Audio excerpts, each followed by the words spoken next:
There they go. Here's to us from the outside gate is quick at the break and on the early lead down towards the inside groove and is back, followed by 3-Day Bender and Crypto Money. As they go under the line, it's Ears to Us. Clearing off now by almost 3.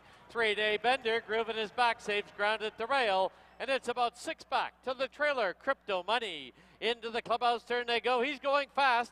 Ears to Us, trying to be geared down by Morales, leads it by 3. 3-Day Bender on the outside at the rail. It's Groovin' is back. Trailer Crypto Money. Opening quarter, 22-1. Midway on the back stretch, and now 3 furlongs to run. And Ears to Us leads it now by 3.5. Groovin' is back, takes second. Then 3-Day Bender and Crypto Money. They've reached the far turn and a quarter mile to home. The half, 45-2. And Ears to Us leads it now by 2.5. Groovin' is back, is closing that gap. It's 3 lengths back to Crypto Money and 3-Day Bender, 1/8 of a mile from home. And from the outside, Ears to Us from the inside. Groovin' is back. Crypto Money's trying to split them. Deep stretch. Groovin' is back. Crypto Money and Ears to Us. Here's Crypto Money. Crypto Money will get the job done. It'll be Groovin' is back second. Ears to Us third. 3-Day Bender fourth.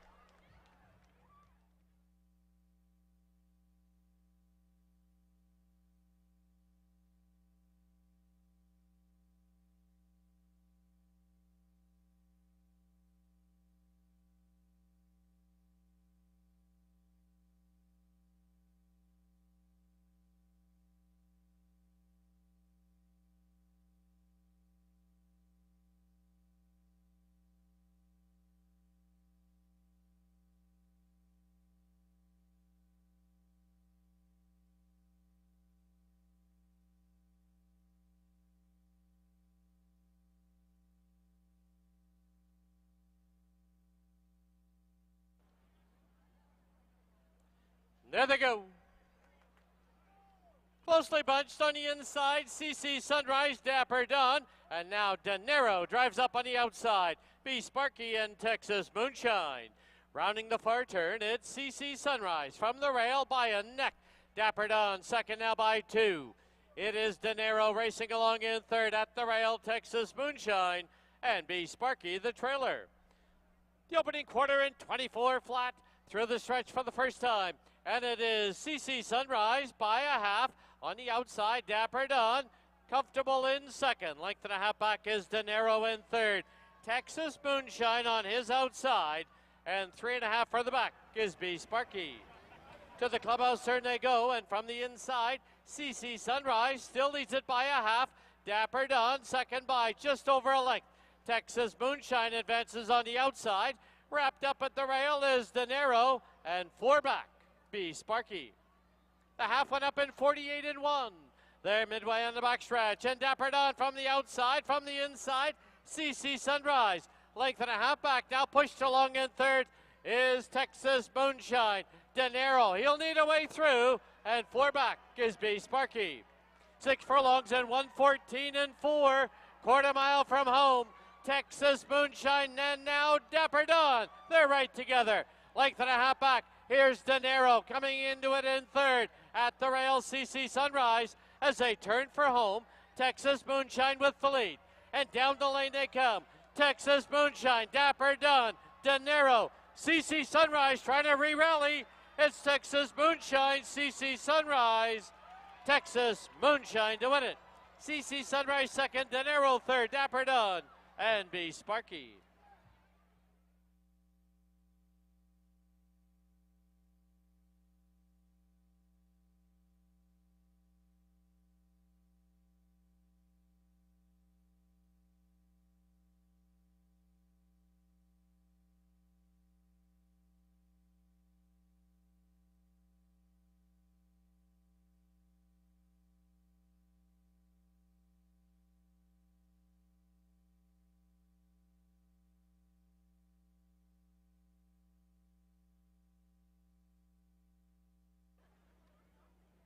There they go. On delay was off a step slow. Stanford North on the early lead. Dream B now drives up along the inside. From the outside, it's He's a Saint. then Bazinga Karma, who's running off a little bit. Gonna have to take a hold. And then it's the trailer on delay. Into the clubhouse turn they go. And Dream Bee from the rail leads it by a head. Stanford North second now by a length and a half. Settled down in third is Bazinga Karma. 2.5 lengths back, He's a Saint. And 2.5 to the trailer on delay. The opening quarter in 22-2 as they head down the backstretch and approach the 3/8 marker. Dream Bee from the rail by a nose, but right there on the outside, Stanford North. Length and a half back, Bazinga Karma. He's a Saint now ridden along, and 3.5 for the back is on delay. Half, 45-4, quarter mile from home, and Dream Bee from the rail clings to the lead. Right there, Stanford North. Bazinga Karma's going 3 wide, 4 wide, He's a Saint, and on delay's only 2 off it in 5th. As they turn for home, Dream Bee comes away with the lead, but here's Bazinga Karma on the outside. Dream Bee, Bazinga Karma, surging. Dream Bee, Bazinga Karma. Dream Bee holds off Bazinga Karma. It'll be on delay up for third. Stanford North, then He's a Saint.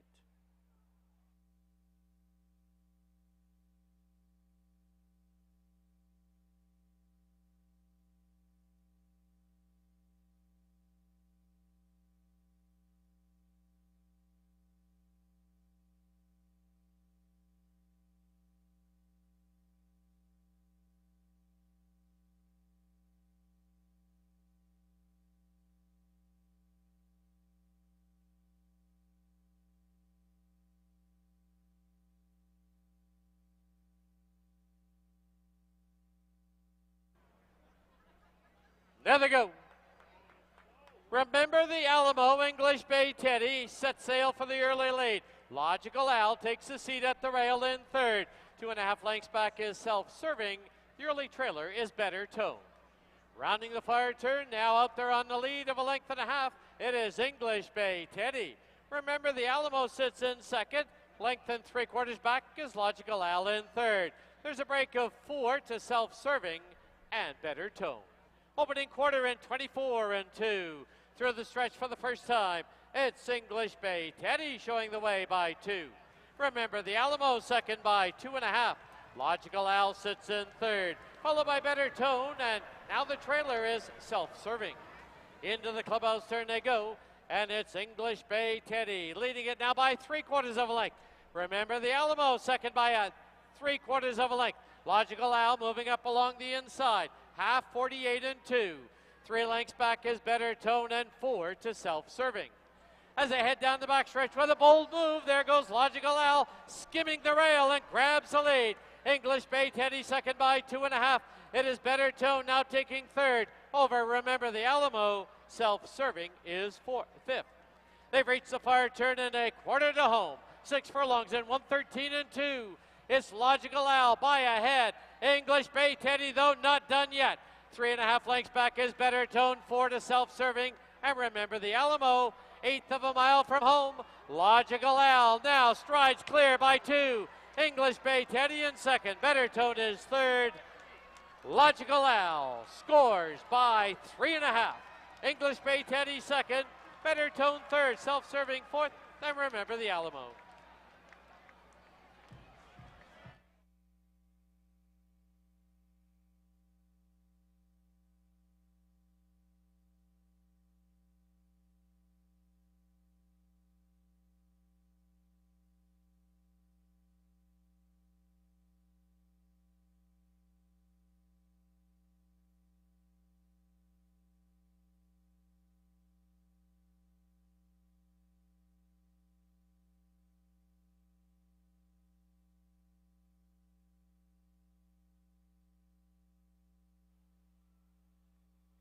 There they go. From the rail, Ask Me No Questions out there for the early lead. Tuxedo gets away in second. Jersey's Image on the bid in third. 3 lengths back, Cicerone, Jock Talk, and ATM. Rounding the far turn, Ask Me No Questions. He's going quick, and he's opened up now by 5. It is Tuxedo in second. Jersey's Image settles in third. A break of 4 now to Cicerone. 4 more back is Jock Talk and ATM. Opening quarter in 23-2. as they pass by us now for the first time. Ask Me No Questions, try to be geared down, leads it by 5. Tuxedo in second, Jersey's Image third. 3 lengths for the back is Cicerone. It's about 6 to Jock Talk, and 2 more to the trailer, ATM. Into the clubhouse turn they go, the half, 48-1. As they run past the half-mile marker, Ask Me No Questions leads it by 2 now. Tuxedo, second by a length and a half. Cicerone and on the outside, Jersey's Image race together. A break of 5 to Jock Talk and ATM. As they race to the 5/16 marker, Ask Me No Questions. Jersey's Image is up on the outside. Tuxedo and Cicerone. There's a break of 5 to Jock Talk and ATM. 6 furlongs and 114-1. They're midway on the turn, and Jersey's Image has taken the lead. It's Jersey's Image by a length. At the rail, Ask Me No Questions. Tuxedo and Cicerone as they turn for home. Jersey's Image by 2.5. And down the lane they come. Jersey's Image strides clear by 3. Tuxedo trying to hold off Cicerone, but it will be Jersey's Image to win it. Cicerone second. Tuxedo third. Jock Talk fourth. Ask Me No Questions and ATM.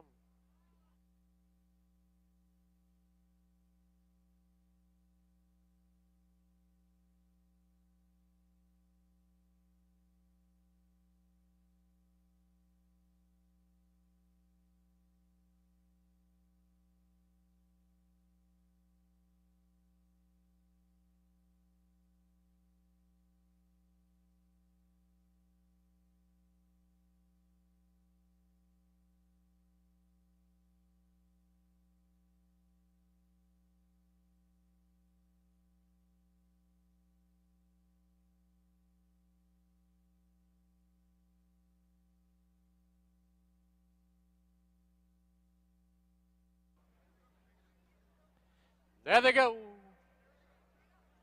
Tam Tricky is quick at the break. Philly Fatale and 9 o'clock Caesar. Driving up the inside is Tiz the Prospect. As they pass by us, Tiz the Prospect and 9 o'clock Caesar on the outside. 3 lengths back is Philly Fatale at the rail. Penalty to Rangers. Followed by Tam Tricky, and it's about 5 or 6 back to Miss the Hype. Into the clubhouse turn they go, and from the rail, Tiz the Prospect leads it by 3/4 of a length. 9 o'clock Caesar, second by 2.5. Philly Fatale sits in third, followed by Penalty to Rangers in fourth. Tam Tricky, and the trailer is Miss the Hype. The opening quarter in 21-4 as they head to the 5/16 marker. 9 o'clock Caesar on the outside, and Tiz the Prospect now necks apart. It's 2 lengths back now to Philly Fatale. Ranging up deep on the track is Tam Tricky. Currently nowhere to go was Miss the Hype, who had to check. The half, 45-4. As they get set to turn for home, it is Tiz the Prospect on the inside and 9 o'clock Caesar. Tam Tricky dips out 3 wide. Miss the Hype now finds some room, and she's going to burst through. It's Miss the Hype, Tiz the Prospect, and Tam Tricky. Miss the Hype will win it. Tam Tricky second. Tiz the Prospect third, and 9 o'clock Caesar fourth.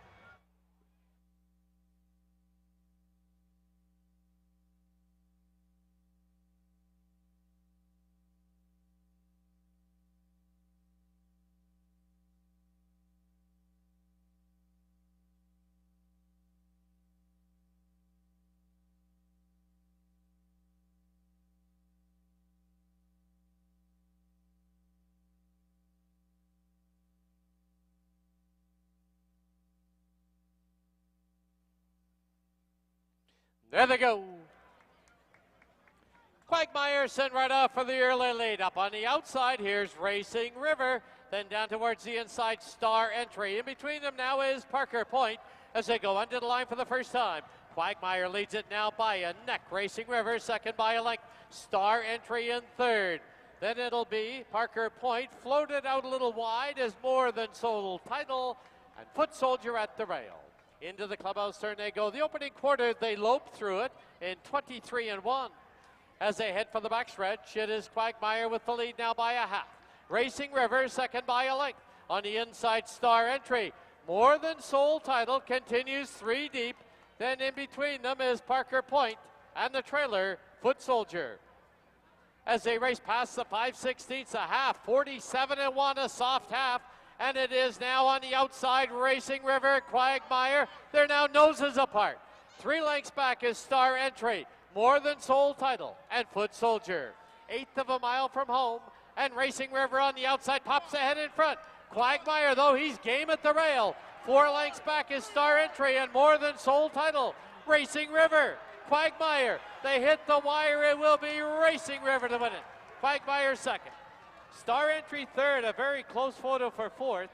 More Than Soul Title and Foot Soldier.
And a pleasant good evening, everyone. Welcome to the Friday night edition of Hastings Racing Live, presented by BC Racebook. Track announcer Dan Jukic being joined, as usual, by our paddock host and handicapper Mike Heads. We're going to preview all 7 races as we close out our Friday nights for the season, but we still got 2 night cards and 2 coming Mondays. Yep, last of the Friday nights, as you just mentioned. Yeah, tonight's the last one, so hopefully you enjoy it. 7 good races tonight. If you like the night racing, as you mentioned, 2 more Mondays. This Monday coming up, the 21st, followed up by the following Monday, the 28th, due to the annual Peony Fair. Parking will be free, and obviously because the Peony is closed, that'll make things the other 6 easier. Yeah, if you're simulcast, it's gonna be tough to get here during the fair, but I know give it a go. But yeah, the Peony is closed on the Mondays, and that's why we're racing August 21st and August 28th. And if you can't make it 7 o'clock. to the track for simulcasting, don't forget to stop by either Fraser Down, Starlight, or Hard Rock. Derby Barn Grill. Derby Right, Barn Grill. Derby You Barn got a Grill. lot of local ones. Yeah. Yeah, what is it? Yeah, I forget the one. Hard Rock, River, too many rocks. It's a river. River Rock, that's it in Richmond. But yeah, 7 races tonight. No carryovers in any of the multi-leg pools. And Track fast, let's get right into it. it's a nice night. Perfect Beautiful night. A lot cooler. And best wishes to our friends. I know watching up country with the fires. I know a lot of our in Breeders. Kelowna. Helen Climbs is surrounded by fire. Dave and Lynn Peel. The Bennetts are right now okay. Russ and Lois Bennett, but pretty anxious and terrible times up in Kelowna, in West Bank and West Kelowna and Kelowna itself. Best wishes to everyone up in. Going through terrible times. Not just our own breeders, but a lot of people up in Kelowna being evacuated, and best wishes to everyone watching. Well, it's terrible all over the country, too. Yeah, it is. Northwest It's Territories awful. and all those. Just I awful. mean, it's Never just heard of this terrible. stuff 20 years ago or something, or 15 years ago. All of a sudden, every year it just keeps getting worse, and you think you'd be getting better at it, but no. And they had the battle a few years ago in Kelowna, too. I mean, it was pretty bad. up Mother in that Nature's area. pretty tough on us sometimes. Yes, she is. Opening race on today's card, Mike, $4,000.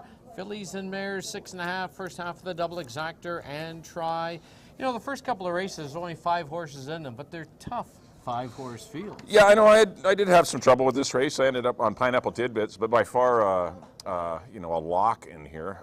Anami's interesting. She's in good form. She's been going good all year. Right. I think she has 6 starts, 2 wins, a second and 2 thirds.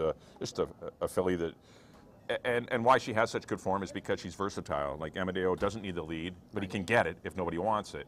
And when you can seize opportunities with horses and take advantage of a good trip, that's how you win races here at Hastings. And Anami's really done that well. And but I did pick her second. I do like Pineapple Tidbits. I think she's the best and most talented filly in the race, and I think she gets a good trip. She knows how to win races too. Should be some speed in here. 1, 2, and 3 are all pretty legitimate pace horses. Not that Pineapple Tidbits needs a breakneck pace to win, but I think it'll definitely help. But I went 4, 1, and I put the 3 horse in for third. 4, 1, 3. I went to Pineapple Tidbits too. Silvina Morales gets along very well with this gal. If you look back in her lines, he won a couple in a row with her. Back in the home cooking barn to Keith Peterson. You know, does Keith well did with very well with her. Yeah. So a lot of positives to go in the opener as we agree on the 4 Pineapple Tidbits. On to race 2 now. Field of 5. They are fillies and mares, a mile and a 16th. Exactor try and pick 5 wagering. $1 pick 5 with no carryover. I headed to Silk Stilettos, but I could make a case for Artistic Jeweler. Texas Humor's going good. Kay's Kitchen just comes off a nice win, albeit in slow time. Yeah, no, all these mares are in good form right now. They're coming off brilliant races, a lot of them, and 4 of them are coming into this race off of victories. That makes it a very competitive and good affair. Just the way the race was going to set up, I thought I would lean towards the 2 Artistic Jeweler. She has won this high in the past, and if the pace, does pan out like it looks like it will on paper, Right. with Silk Stilettos probably going to the front, Anima won't be too far away, Case Kitchen won't be wanting to give away position either.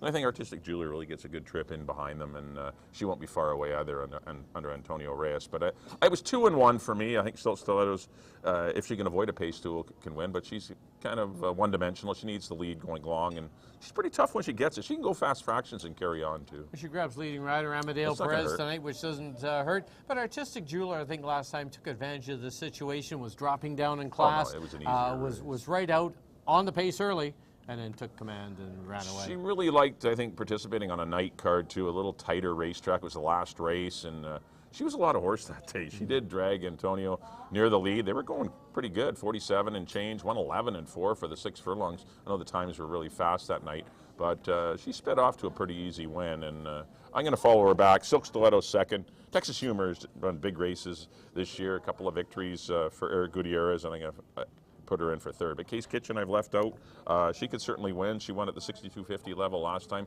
This is kind of the same tag, Right. but she got some pretty easy fractions in the race that were only 2 horses crossed the finish line. So, but still, she's got some class to her. All right, race 3. Mike's heading to the 2, Artistic Jeweler. I'm going to head to the 1, Silk Stilettos. On to race 3 now, field of 5. This is the Dennis Tucker Memorial. The last long-time owner, Dennis, recently, Cool 6.5 furlongs, exactor try, and pick 3 wagering. Where'd you go here? Well, Time Ticker, I just finished beating most of these last time. Looks like he's going to get a favorable pace scenario again.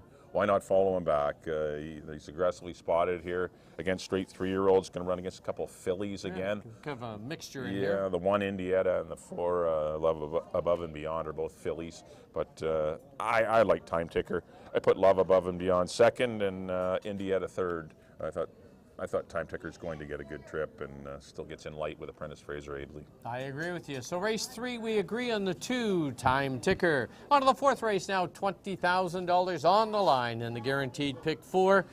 Guaranteed at that $20,000 level. 6.5 exactor try, wagering to go with it. Can you key a horse in here? Are you going to? I wouldn't key. I need a couple for sure. I definitely need the 1 and the 4. Right. Both the Barb Heads runners. Aquitania Rival, you know, off of his race at Emerald, I would key him in here, but then he didn't throw in a clunker, but maybe coming back in 3 weeks, it might have bounced off of that hard race. He ran hard at Emerald. You know, those are the top horses, Sluice, Tiz Whiz, and Bridle Up to the Bar in that Budweiser handicap. Then he came back here in an allowance race, hooked into Bold Arch, and Bold Arch is like unstoppable right now and going well. I know it's a tough horse to run into in a 16 non-3, but he was in behind horses, didn't like the dirt hitting him in the face. He was kind of chucking his head around. Just showed a little not greenness, but unprofessionalism. And he ran an uninspiring, got nailed at the wire for third, but he ran an uninspiring fourth. But he's been freshened up, good works. I think you'll see a better Aquitania Rival today. This race come up far easier than chasing Bold Arch and Sabregovic. No kidding. I mean, those are stakes horses, and this race has come up very easy. Stormy Blue off of that route race, I got to follow him back. He went crazy fractions, 45 and 4, 111. He was with Jose on the head end, and Jose ended up beating a lot of lengths at the end. This horse is still fighting for the win, only got beat a couple of lengths. So he was impressive in defeat. I think the cut back to 6.5 will help him. And I put Finding Ways, who ran very well after being pressured by Foreign Protocol last time, in for third. But things are tougher, I think, for Finding Ways. I got the same 3, 4, 1, and 2. So the 4th kicks off the $20,000 guaranteed pick 4. We agree on the 4, Aquitania Arrival. On to the 5th now. Our only scratch on tonight's card. Scratch the 3, Ostracize. Field of 5 now. They're going to go 1 mile and a 16th. Exactor try, Superfecta pick 3 wagering. I think even before the scratch, Lizzie's Girl looked pretty tough, but with the scratch, it makes her even look double tough. Yeah, but our price goes, I liked Lizzie's Girl before the scratch, but now my price goes from maybe 5 to 2 or 2 to 1 down to 4 to 5 now. Or 3 to 5. Yeah, going to be a dreadful price now. But Lizzie's Girl, mile and a 16th is her bag. You know, these horses she's running against are not as good as her or as accomplished. Walking the Walk is interesting now with a small field and just not enough pace in here, though, I think, to make her a winner. But I think the 2, 4, and I put Backzone in for third. But Lizzie's Girl a key for me here in the 5th. All right, race 5, we agree on the 2, Lizzie's Girl. Moving on now to race 6. Big field of 9, Mike, to go 1 mile and a 16th. A couple of 9s to close it out. Late double, exactor try, Superfecta wagering. A very tough race. I mean, there's lots of chances in here. I know we differ in here, but There's lots of ways to go. Well, we should differ. I'm taking a bit of a shot on Just Make Believe, a horse. But I've liked that horse before. He runs his his A race when he gets a good trip, sitting second, and I think on the outside. He doesn't like being on the inside. He's kind of one of those funny horses, but he needs an ideal trip to win, and I just think he's going to get his ideal scenario. Abs in Command is drawn inside him. Abs in Command clears the field. He comes down with Abs in Command and lays a good second, and the rest of the field is bunched up behind. And I just think if he gets that trip, which I think he can, he's going to win at a good price. Silvino Morales will get him out of the gate. He's very good at getting horses in position. So I thought Just Make Believe was worth following in this race. I put Abs in Command in for second. You can draw a line through that last race. If his race prior on June 11th shows up, he's going to be tough to catch with Chris Mamdine. And who did I put in for third? Appellant, of course, is in good form. Oh, he's in great form. I love Appellant. Barney Google's in good form. Family Biz on the drop. Country Cowboys ran well. There's a lot of nice horses in here. But you can never discount Wise Market. Yeah, Wise Market and Sluice the Boss just drew poorly. Yes. But I just with 9 horses, there's going to be some traffic. I wanted something up front. I thought the 7 and 8 were going to be the ones up front. I'm going to give Just Make Believe one more chance because the price will be right on both of them. So I went 8, 7, and 5. I'm going to head to the 4 Family Biz. I think this horse takes the trip for Kamal Santo. As you mentioned, with that class drop in here, I think it's going to make him tough. Yeah, far easier than running against Broken and Laugh With Me. I mean, those are far superior horses. But ran a good third that day. This is his easiest assignment since arriving at Hastings. I was just worried he's not a speed horse. I know he got out there last time, but they went 25, 49. It's not going to be those fractions this time. No. I just thought he might, he's going to be low value and might get an in-between, middle of the pack, bounced around kind of trip because it can be cluttered in behind the pace in this race. All right, race 6. Mike's heading to the 8, Just Make Believe. I'm going to head to the 4, Family Biz. On to the 7th and final event. They're going to sprint 6.5 furlongs, field of 9, 4,000 claimers, Exactor Tri Superfecta, and 20-cent Super High 5 wagering. No carryover. Well, the big question mark in here is the 5 Bill's Smoking Bullet. They tried last time, about 2 weeks ago, to get him to the gate. Just wouldn't go in. And we should note, he does wear blinkers. They took the blinkers off. They've been working with him in the morning with that scenario. They took them off, and they still couldn't get him loaded. So I shied away from him. He's probably the most talented in here, but I had to just take a pass. I watched him in the morning. It took him a while to get him in, but he got in. Hopefully they got it figured out, and Bill wants to play today because I'm going to get sucked into taking Bill again. Well, one thing about it, if he runs, he's going to be tough. If he doesn't run, at least get my money back. Exactly. I get scratched. But Bill Smoking Bullet doesn't find a field with a lot of speed in it, so if the horse does want to play today and loads in a timely manner, within we might have to wait a couple minutes for him to get in, but Bill Smoking Bullet over You Don't Own Me, who ran a good one. This horse was up on the pace down on the inside and battled gamely much of the trip. I thought he was very good last time. And I put Ring of Kerry in for third, who also had a good trip. Yeah, I put Ring of Kerry right on top, and Bill Smoking Bullet second. I went for your friend in here, Knopfler. No, yeah, another one who scratched on parade. Not on parade. He ran away. He briefly injured Amadeo Perez. There were no riders left in the room, and that's why he had to be scratched. The course was caught immediately, and nothing happened. But hopefully things go well with Amadeo. He's gonna try again on Knopfler, but. Anyone, this is the wide open race in the pick 4 sequence. You can get away cheap in the first 3 legs with 1s and 2s. You might be able to take 5 or 6 or 7 in here because it is that kind of race. There's a lot of chances to close it out, but I did take a stab at Bill Smoking Bullet. All right, 7th and final event. Mike's heading to the 5, Bill Smoking Bullet. I'm going to the rail, number 1, Ring of Kerry. That does wrap up the Friday night on our final Friday night edition of Hastings Racing Live, presented by BC Racebook. Don't forget, we have 2 more night cards this coming Monday and the 28th. And then in that week of the 28th, as we head towards September, we got the yearling and mixed sale. Yeah, the sale is on the 30th. The preview's on the 29th at the Thunderbird Show Park up in Fort Langley, just off the freeway at 232nd there. Then that's at 3 o'clock on the Tuesday, the preview. And then the sale itself also at 3 o'clock on August the 30th. That's Wednesday, where all the yearlings and some broodmares will go up for auction. Once again, starting at 3 o'clock. It's always well attended. And they've been sending, what we lack in numbers, we certainly make for in quality. There's some nicely bred horses, and so do check them out in the preview, and should be some decent priced horses in the sale, but always exciting CTHS sales day. And lots of activity going on here at Hastings this evening, as we do have our wrestlers back for more entertainment. That's fun. Yeah, that's always entertaining. Top rope slams and all those goodies. Right. But and don't forget King's Plate Sunday. Yes. If you can get here, great. 17 horses in the King's Plate, few fillies, but $1.25 million purse. The former Queen's Plate, now the King's Plate at Woodbine this Sunday. And I think it goes around 5 or 6 o'clock, but or around 4 or 5 o'clock. 2 something our. It is 2 o'clock. 2 something our time. Okay. 2:30 or their 2:40 or. But yeah, the King's Plate, always a premier race, the premier race in Canada. But 17, it's going to be fun. That's on Sunday. And we should make mention too. Congratulations to Grant Forrester winning Yes, the Long Acres Mile with. Former Derby winner. Yeah, I know Glenn Todd cashed. I know that up in the mutuals in heaven. But yeah, formerly a Glenn Todd runner, 5-star general. Now obviously well handled by Grant Forster, son of Hall of Famer Dave Forster. Yeah. Grant's second Long Acres Mile victory, but it was great to see Grant back up in the Northwest and got the job done for the Alhada family, who were the former owners of Long Acres. They were Gottsteins and Alhadas, and yes, former owners, and the actual.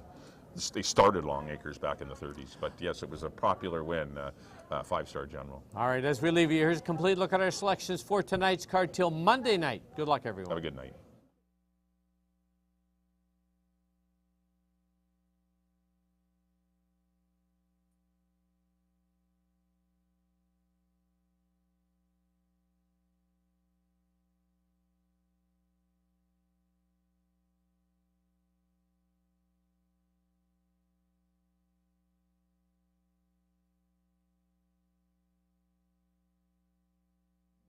And they're off in the Manitoba Derby.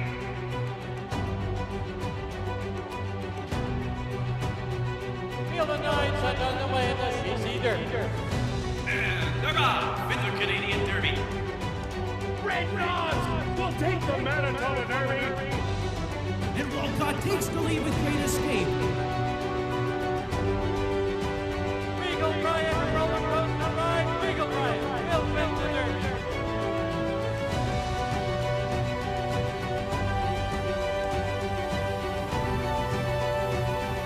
And Great Escape winning the Canadian Derby.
Pleasant good evening, everyone, and welcome to Hastings.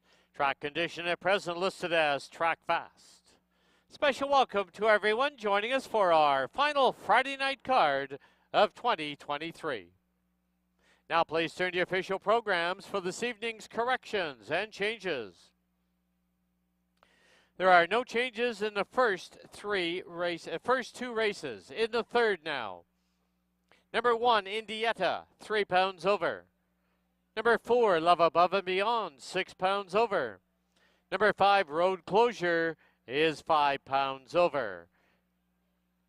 In the fourth, there are no changes, but race 4 does kick off the $20,000 guaranteed pick 4. In the fifth, Scratch. Number 3, Ostracize. Scratch the 3, Ostracize from the fifth. No changes in the sixth and no changes in the seventh. Those are all the changes and corrections to the present time. At this time, Hastings would like to welcome our long list of Friday night groups. And they include Martland, Saulnier, Barristers and Solicitors. Monroe and Crawford Company Party. The Memorial for Dennis Tucker. Crew, Vancouver Social. Canuck Place Event Operations Team. Nygaard, Peterson, BCAA EVO Event. AHB and the Races. Brent Day Birthday Party. Eclipse Masonry Staff Party. Michelle Salvador Group. Katarina Baxter's birthday. Special welcome to the Core Management, the Core Project Management, to the Allison Oswald Party. To Ensure BC Team Building Event. Ogie Gooseneck Group. Happy 19th birthday to Kyle McCartney. Don't forget, live racing does continue here on Monday night. We have 2 Mondays, 2 successive Mondays, August 21st and 28th. First race at 7 p.m. Please note the annual fair is closed that night. It is complimentary parking and, of course, as always, free admission. Don't forget, throughout this evening here, to the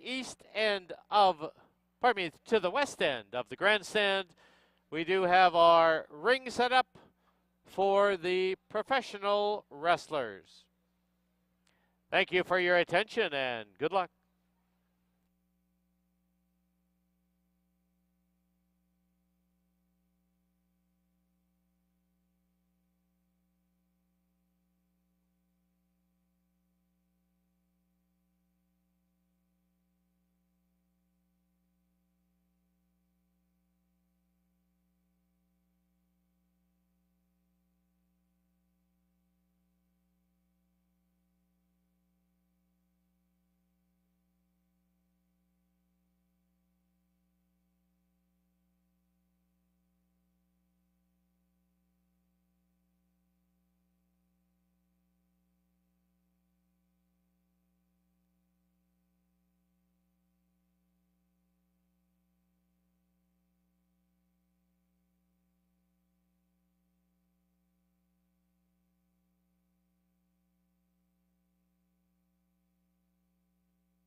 say a pleasant good evening, still afternoon actually.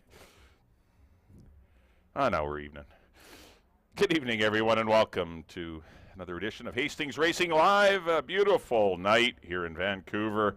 It's been so blazing hot. It is very comfortable right now. Breeze is kicking up, but we can't brag too much because we're still praying pretty hard for our friends throughout British Columbia that are just getting beat up by wildfires. So, especially a lot of horse breeders up in the West Kelowna and Kelowna area that are just in turmoil the past 48 hours, and our best wishes to everyone there. But yeah, 7 races tonight, no carryovers in any of the pick pools. I'm going to start things off with a field of 5 fillies and mares, $4,000 claimers. They're going to go 6.5 furlongs. First half of your early daily double. We also have exacta triactor wagering to go along with your standard win, play, show bets. Whatever you like to do. You want to keep it simple, bet to win or place or show, or you can do that. We offer all kinds of wagers here. As we look on screen at number 1, oh no, we got the 5. No, we'll find the 1, Anami. Be floating around somewhere. There she is in stall number 2.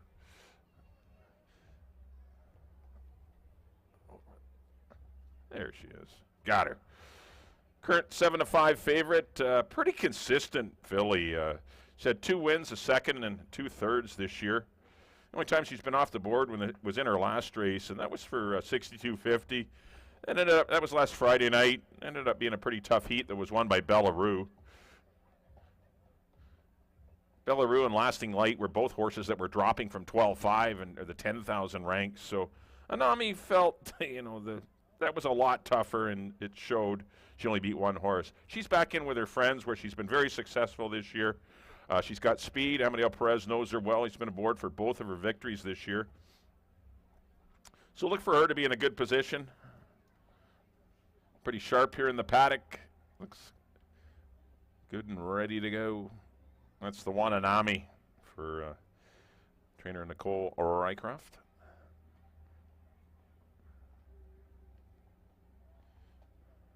Number 2 will be Jersey Lily. She's in with a shot. She just needs a good trip. She's had a couple of tough ones. Anytime you're 4 wide or 3 wide in those 5-horse fields, and you see the comment or the halfway point, 4th by 3/4 of a length, and you're on the wrong side of the racetrack, that makes it difficult for you to win. Chris Mamdine has been very good with his limited opportunities. He's 25%. He's 30% for Rob Maidman. Getting good odds at 7-1 on Jersey Lily. First of a few good ones for the Maben barn tonight. A couple of good ones. 3 will be Harlan's Angel. When she gets her trip, she's pretty dangerous. The only trouble with her is sometimes it's difficult getting the trip that she needs. She isn't always sharp or keen out of the gate. She lacks consistency in that department, but when she breaks well and is up with the leaders, she's very dangerous and is a horse that can win this race. She was second to Ari Cara, chased her around the racetrack last time and won 17 flat. That kind of time is good enough to win today. Kamal Santo gets the riding assignment.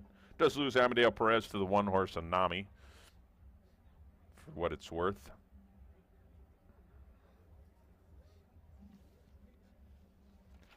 Four will be Pineapple Tidbits. First run up off the reclaim by Don Musgrove and Keith Peterson. Last seen in the Peterson barn was a win on June the 11th, defeating Walk in the Walk and Backfire Baby.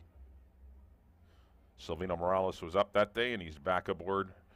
He's been aboard for most of the success of Pineapple Tidbits, has been Silvino Morales. There is some speed in here. The 1, 2, and 3, I don't know how big of a pace squabble there will be up front, but Pineapple Tidbits doesn't need too dynamic of a pace to make her a winner. She just doesn't need anyone to get away cheap on the head end and be loose. That would be her downfall today if that happened, because she's an off-the-pace horse, but she possesses the best late kick, and I like her tonight. That's the 4, Pineapple Tidbits. Rounding out the field to be the 5, I'm a Daredevil for Jordan Froelich and Dino Condolinos. Karen Kellowan back aboard. This horse does own a win at the $6,250 level, as well as the $4,000 tag. Finished last in her most recent race, which explains her bigger odds at 9-2. She'll need a trip from her outside gate. I didn't pick her top 3 just solely on the fact that I'm not sure she's going to get a great trip, and she needs a good one to beat horses like Pineapple Tidbits and Anami. So best of luck. Sometimes good trips do occur. We'll see if that happens for her. First half of your daily double, I went 4, 1, and 3. Also exacta and triactor wagering. The horses are set to step onto the track for our Friday night opener, last of our Friday nights. Let's send it up to Dan for the post parade of race number 1.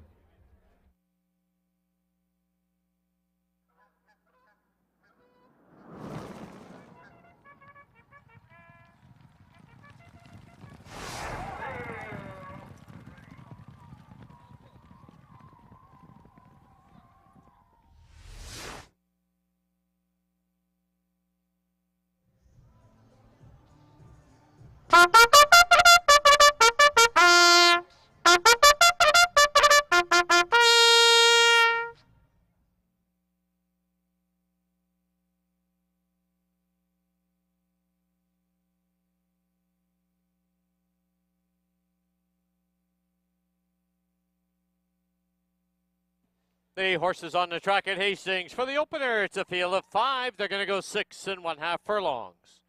First half of the early double exactor and triactor wagering. Post time in 8 minutes.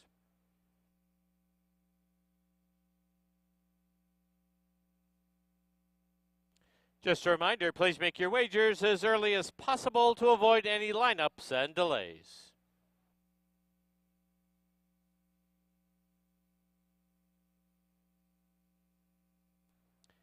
Here's your field number 1, Anami, owned by Tanya Lipkovitz, the rider Amadeo Perez. Number 2, Jersey Lily, owned by Robin Sheena Maben, the rider is Chris Mamdeen.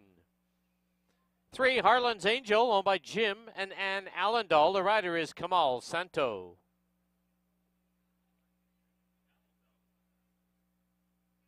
Number 4, Pineapple Tidbits, owned by Don Musgrove, with Silvino Morales in the tack. And number 5, I'm a Daredevil, owned by Jordan Froelich. The rider is Kieran Kellowan. 6 minutes to post time.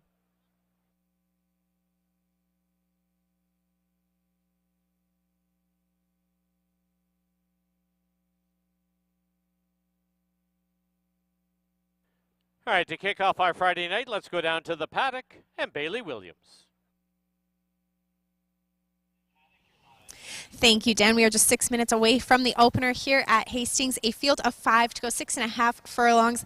I'm heading to one of the closers in this race, and that's number 4, Pineapple Tidbits. This is her first start back off of the claim in the Keith Peterson barn. She does have her sole victory on the season in this barn. Same connection. Silvino Morales was aboard that day. There are 3 horses to her inside that need to be near the front end, so I think that'll help her chances of having a good pace to run down late. Number 3, Harlan's Angel. I like that she has the 3 post position, and there's 2 horses to her inside that are more than likely going to be trying for the front end as well. She does not like to get covered up, so to be able to sit just outside of those horses will definitely give her her best running option here tonight. And rounding out my top 3 is the 5, I'm a Daredevil. She did have a little bit of a flat race last time out, lacked the kick she needed to make a move that day, but has been away from the races for a couple weeks now. I think maybe got refreshed and is ready for tonight. I went 4, 3, 5 here in the opener. You have 5 minutes to make your wagers, get them in early, and best of luck.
Key West Ford reminds you there are just 2 minutes left to place your wagers at Hastings.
Under a minute to post time at Hastings, less than a minute.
The horses have reached the starting gate.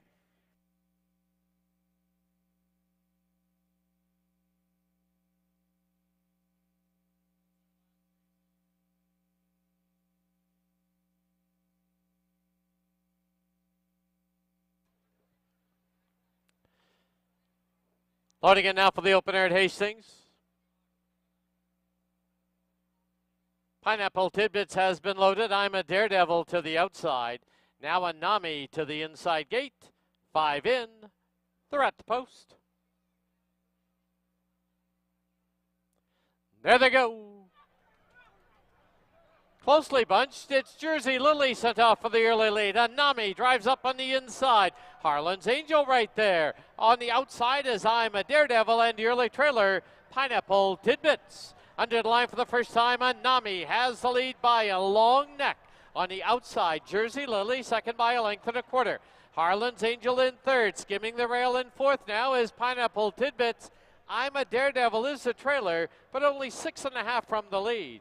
Opening quarter in 22 and 4 as they head down the backstretch. Anami still with the lead from the rail by a head. Engaging on the outside is Jersey Lily. Length and a half back, Harlan's Angel. Pineapple Tidbits now comes under a ride in fourth, and I'm a Daredevil fifth. The half, 46 flat. Quarter mile from home, and on the outside, Jersey Lily. On the inside, it's Anami. It's almost 2 lengths back to Harlan's Angel. Spinning her wheels is Pineapple Tidbits, and I'm a Daredevil. As they turn for home, on the outside, Jersey Lily. On the inside, it's Anami. It's 4 lengths back now to Harlan's Angel. Anami from the inside. On the outside, Jersey Lily. It's Anami, Jersey Lily, Anami to win it.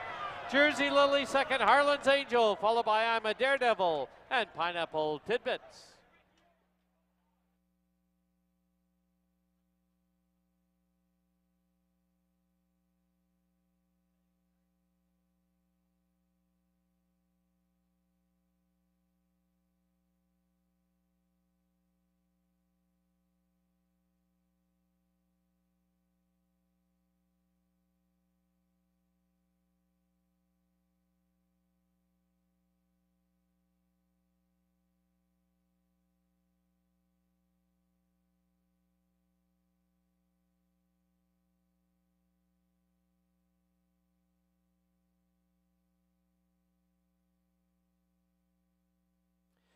On the board, the unofficial winner, number 1, Anami.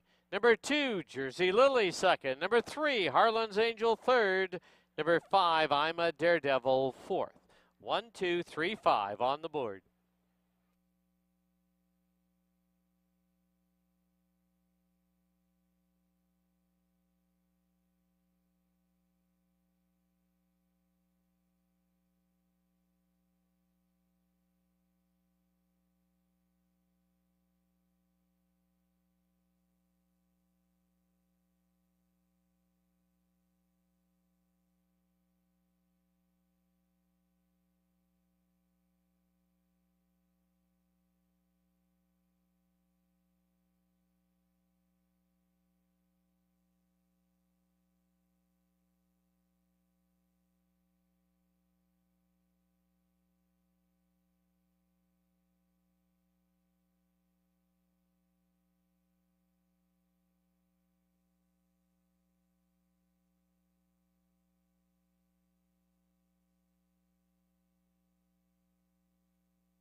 Into the winner's enclosure, the winner of the opener, number 1, Anami.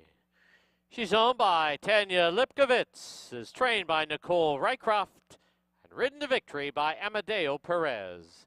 Anami is a 4-year-old filly by Numani out of Vansetti, bred in BC by Ole Nielsen.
The result is official.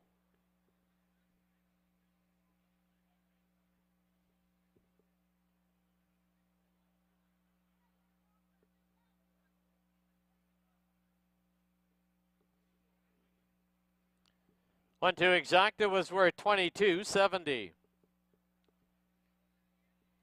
1, 2, 3, $2 try, $36 even.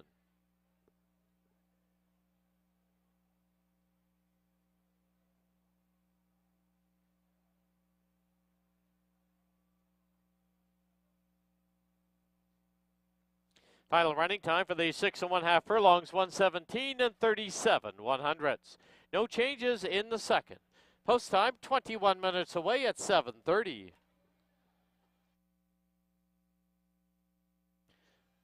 And don't forget to stop by the west end of the grandstand for our first of a few wrestling bouts.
Okay, we're back here in the paddock. Time for race number 2 here at Hastings.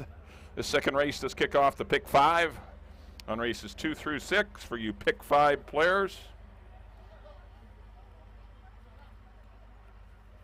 Got to field the 5 to kick it off. $8,000 up to $10,000 fillies and mares. They're going a mile and a 16th. We also have exacta and triactor wagering. And don't forget, win, place, show. Right, good run from Tammy Lipkowitz's Anami in race number 1 for trainer Nicole Rycroft.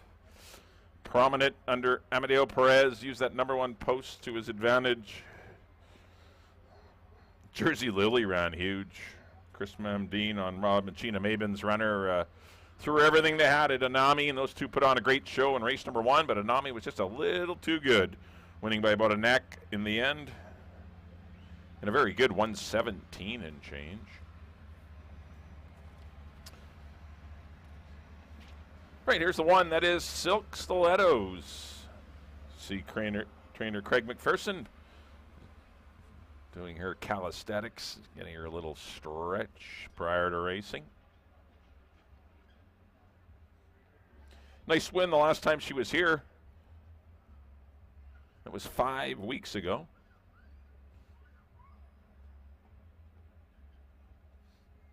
She's got good speed. Look for her to be part of the pace in here.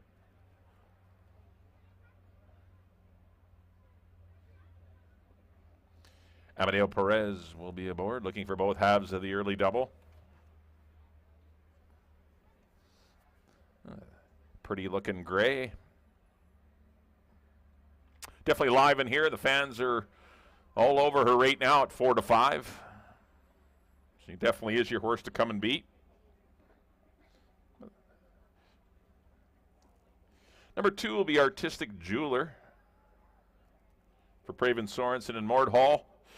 Certainly liked the Friday nights, the first Friday night, as she galloped off to an easy win against easier horses in a $4,000 claiming event. This obviously is a tougher test for Artistic Jeweler, but she's won up this high in the past. I think she gets a perfect trip. She's going to be sitting right in behind what could be a quick pace. And I just think she's in a pretty good spot. Certainly improved with the night racing, a little more moisture in the track. Certain horses will really flourish when, instead of running in the drier tracks and afternoon cards when the tracks dry out so quickly because of the sun and wind. But she's one that definitely prospered and looked good in winning at a very good time in her last race. Antonio Reyes back aboard. Barn's been on fire. They're batting 50% the last 4 racing days. 9 for 18. Looking to continue the hot trend. She's currently the second choice at 7 to 2. And that's my top pick, number 2, Artistic Jeweler. Number 3 will be Anima. Still don't know which way to say it. 7 years old, and I still probably haven't got it right. But she was a distant third to Artistic Jeweler last time. She was a pace presence. I'm sure she'll be a pace presence again today. That's her best way to go. That's her only way to go. Gets in light with apprentice Fraser Abley. She has good gate speed. Look for her to, might even be able to outfoot Silk Stilettos for the lead. We'll see. But when she gets to the front, she's generally pretty stubborn. Fraser just missed winning on her 3 starts back at this distance. 5 to 1 on Anima. Number 4 will be Texas Humor. Hasn't won a race at this distance, but he's got 4 runner-up efforts. He definitely likes going long. She's a grinder. She's grinded out a couple of wins this year. Just ran by a very stubborn 9 o'clock Caesar last time. 2 starts prior to that. Just got up in deep stretch to defeat Perfect Penny. She's needed the length of the stretch to get her rivals to claim victory. But both those wins were sprinting. But going long, she'll have a lot more time, and she's an off-the-pace type. Silvino Morales will guide her well, I am sure. He was aboard for that victory in her last race. That was in a conditional non-3, though, for $8,000. She's now an open company. So this is a step up in class for her. Even though the claiming price is the same, these are tougher mares. And number 5 will be Kay's Kitchen. It was the benefit of an easy pace, a 3-horse field that ended up 2. Only 2 horses crossed the finish line. Pretty beneficial trip that day, but she's got some class to her. She's 4 for 7 lifetime. How can you fault Kay's Kitchen? She took to the mile on the 16th in her first start at it, but those fractions were quite nice. 24 and 4, 48 and 4, and 114 and 3 are very slow. She's not going to get the lead today, I wouldn't think, but you never know. Races change when the gates open. Plans go out, good plans go out the window, and you got to go to plan B a lot of times.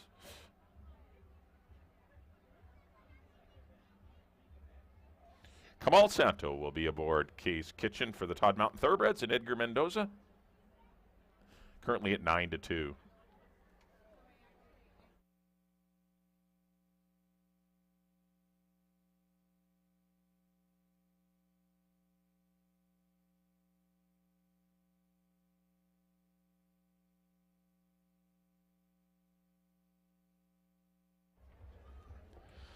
All right, the horses are set to make their final lap here in the paddock. Riders up call be given. Once again, pick 5 starts here on races 2 through 6. I went 2, 1, and 4. It's kind of the way I see it here. 2, 1, 4 for me in race number 2. You got 9 minutes to figure this one out. Good race. Fillies and Mares going a mile and the 16th. Kicking off the pick 5. Once again, win, place, show, exacta, and triactor wagering as well here on the 2nd. Good luck, everyone.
Bugler Gita Das brings the horses on the track for race number 2. Field of 5, they're going to go a mile and a 16th.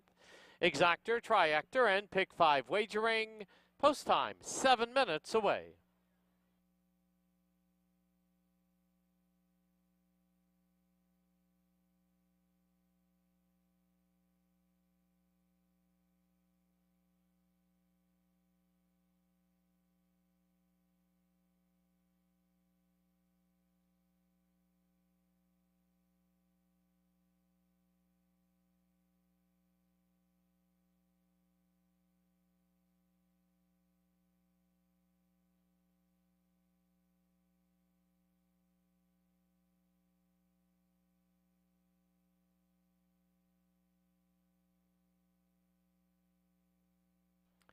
Here's the field, number 1, Silk Stilettos, owned by Don Tedorenko, the rider Amadeo Perez.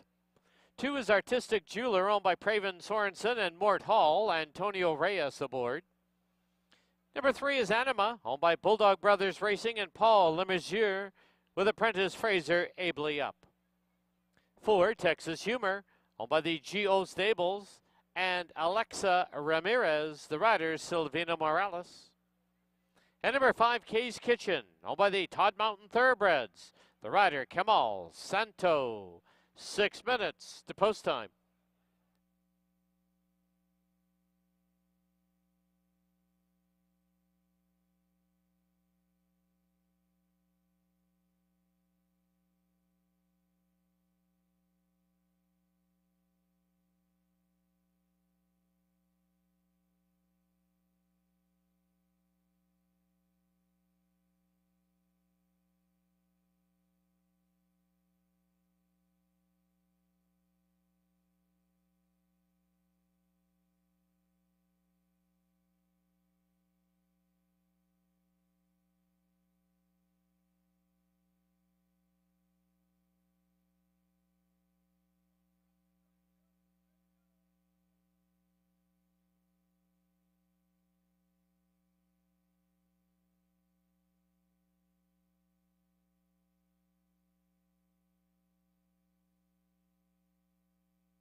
Under 3 minutes to post time at Hastings.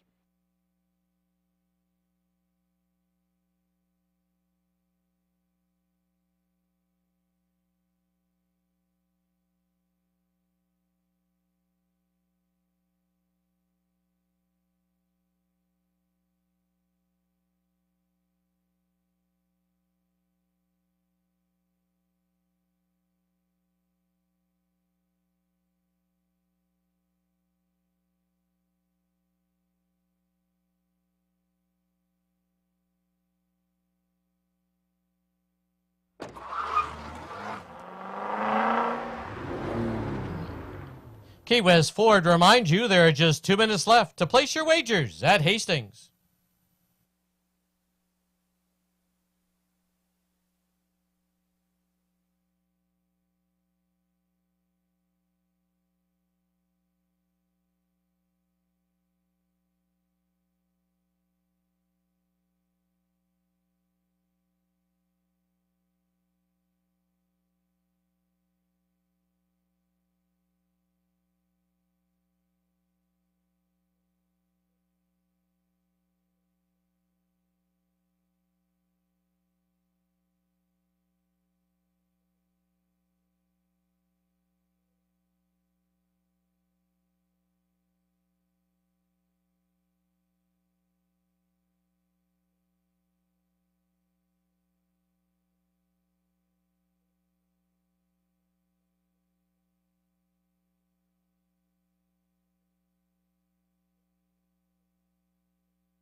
The horses are approaching the starting gate.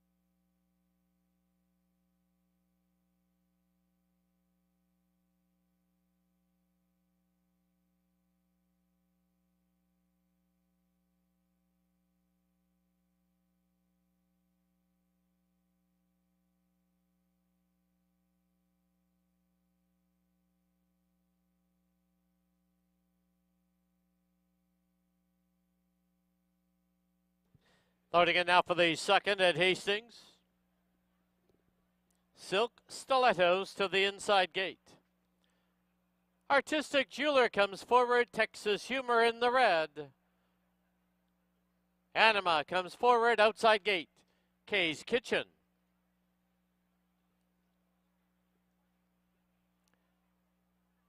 Five in, they're at the post.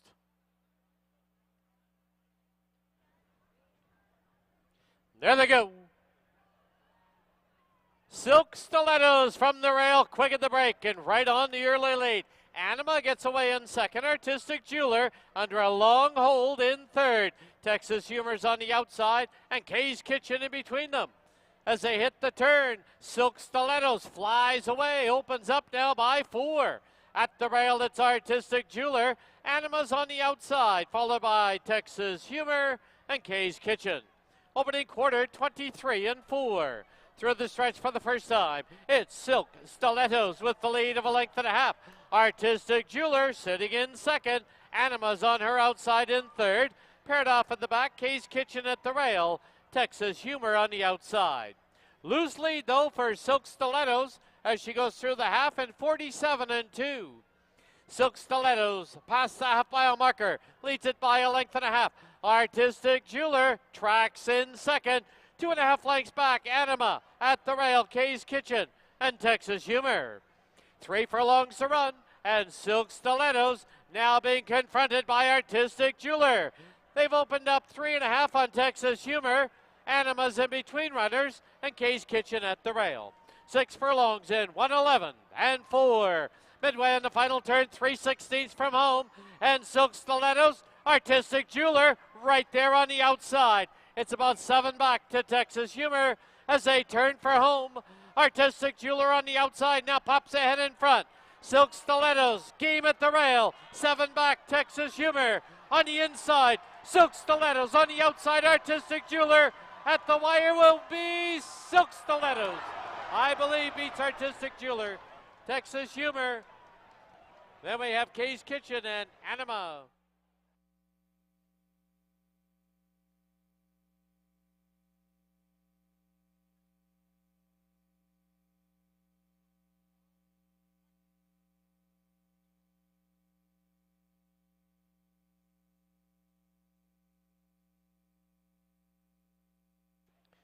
The photo sign will be posted. Please hold all tickets.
In the photo, number 1, Silk Stilettos, the unofficial winner. Number 2, Artistic Jeweler, second. Number 4, Texas Humor, third. Number 5, Kay's Kitchen, fourth. 1, 2, 4, 5 on the board.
Into the winner's enclosure, the winner of race 2, number 1, Silk Stilettos. She's owned by Don Tetarenko, trained by Craig McPherson. And that's tonight's daily double for rider Amadeo Perez.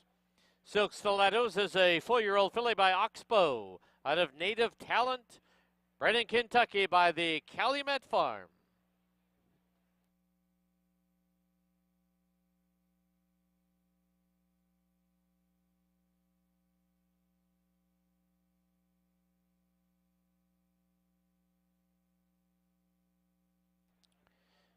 The result is official.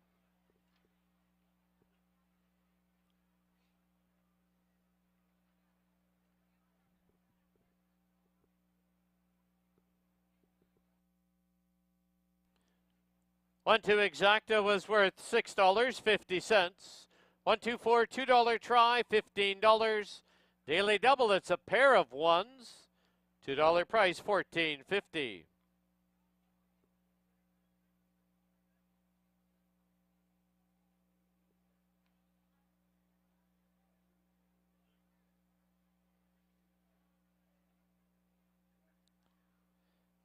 Final running time for the mile and a 16th, 1:45 and 32/100.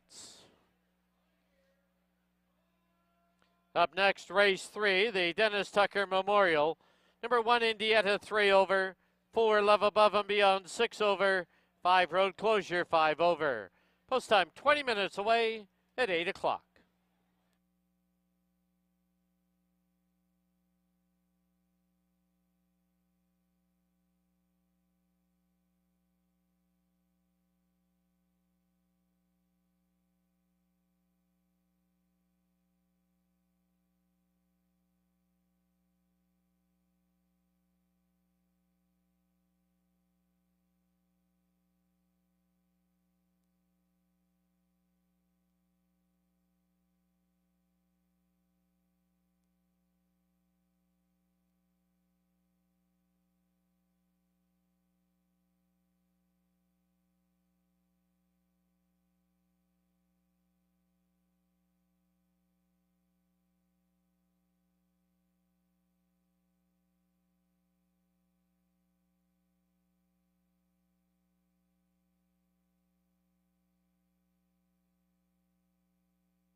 Okay, the horses have arrived here in the paddock for race number 3 here at Hastings. It's a good $20,000 or 16 up to $20,000 claimer for 3-year-olds to go 6.5 furlongs. We have Exacta Triactor. This does kick off your early pick 3 as well on races 3, 4, and 5. Well, congratulations in race number 2 to Don Teterenko and Craig McPherson's Silk Stilettos, who just win by the bob of a nose over Artistic Jeweler. Those 2 mares put on a good show today. Another great finish, but Amadeo gets his nose in front, giving him both halves of the early double. Here's the 1. This is Indiana. See if the 1s will continue. And a 1-1 start. We'll see if Indiana can keep that going. She's got good speed from the rail. Look for Kamal to put her on the lead. That's what she is at her best. Had an outside draw going long last time. They went pretty fast early. Stopped her 3-race winning streak, but she's back in at the distance where she had a 3-race winning streak, and that's at 6.5 furlongs. She is running against the boys. There's 2 fillies in here. Both the 1 and the 4 are fillies. But she's competitive, and this isn't a tough dash for her at all. She's run some big races this year, Indiana, and she's currently sitting at 4-1 on the board for Brian Albertson and the estate of Dennis Tucker. Hopefully can win for Dennis Tucker. Of course, we lost him late last month. One of our longtime owners, good friend of racing, Dennis Tucker, unfortunately passed away. He's in his mid to late 80s. But we will have a race in his honor tonight. See if Indiana can get the job done. Number 2 will be Time Ticker. Just finished beating many of these. Got a pretty nice pace duel in front of him that afternoon or evening, and he took full advantage. Looks like he's going to get a favorable pace scenario again. I don't really want to go against him. Fraser Abley back aboard. Currently sitting at 5-2. That's the 2. Time Ticker, definitely your horse to fend off. He's got a good late kick, and if there's some pace on in here like there should be, but doesn't always mean that there will be. He's your best closer in the race. That's the 2, Time Ticker. Number 3 will be Back Shack. Kind of rated him last time. I don't think they'll do that. He was out in the 3 and 4 path, and he just wasn't liking it at all. He's best when he's on the lead and in the fight. All of his wins have come when he's in the fight, dogging. No dirt hitting him in the face. Rich Balgobin will be back aboard for the Canyon Farms, and Craig McPherson. Craig looking for back-to-back wins. 5-2 on Back Shack. He was the favorite in that race, the Time Ticker race last time, but he just had a horrendous trip. Nothing went right.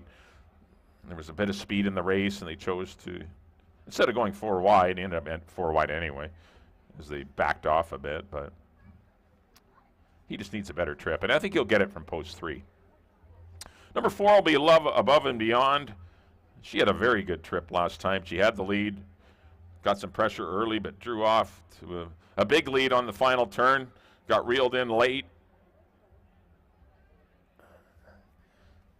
She'll definitely be one of the pace setters in here. She'll be prominent early under Amadeo Perez. For Marty Miller and Edgar Mendoza, that's your co-favorite at 2-1. That's the 4, Love Above and Beyond. Rounding out the field to be another Craig McPherson Canyon Farms owned runner. That's the 5, a road closure. Fortunately, going up to Canyon Farms in Kelowna, there is a road closure due to the fires in West Bank. But road closure, good closing second to Majestic Street and an easier 8,000 non-3.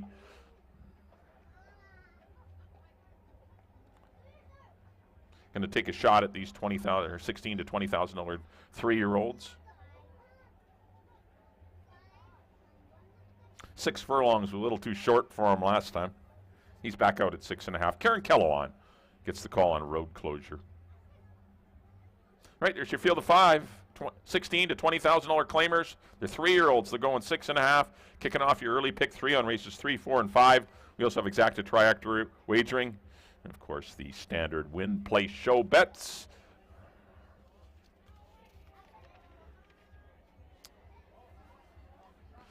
All right, riders up call has been given. The horses are now making their way onto the track. It's time for post-parade of race number 3. I went to the 2. Time ticker. 2-4-1 for me in race number 3.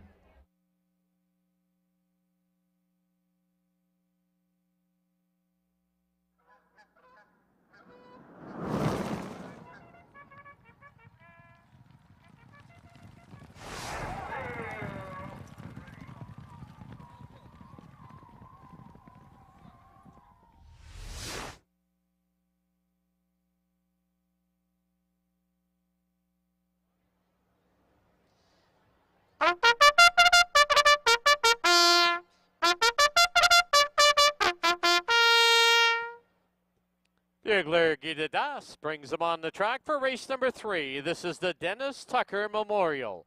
Field of 5, they're going to go 6 1/2 furlongs. Exactor, triactor, and pick 3 wagering. Post time is 8 minutes away.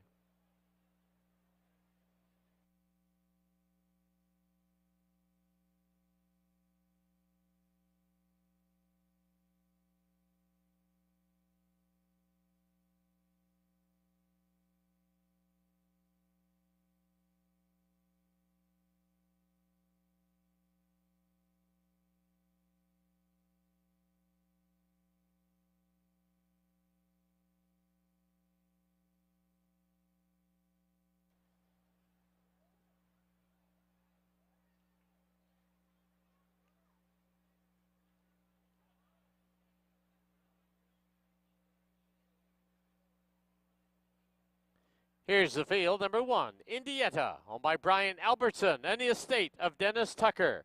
Kamal Santo riding. 2 is Time Ticker, owned by Jerry Billen, the rider's apprentice Fraser Abley. 3, Back Shack, in the colors of the Canyon Farms with Ridge Balgobin riding. 4, Love Above and Beyond, owned by Marty Miller, Amadeo Perez up. And the 5, Road Closure, owned by the Canyon Farms. The rider is Kieran Kellewan. 6 minutes to post time.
Key West Ford reminds you there are just 2 minutes left to place your wagers at Hastings.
Under a minute to post time at Hastings, less than a minute.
The horses are approaching the starting gate.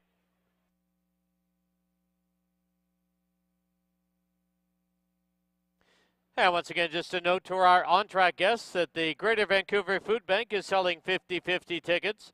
Watch for the volunteers or stop by the blue tent outside the winner's enclosure.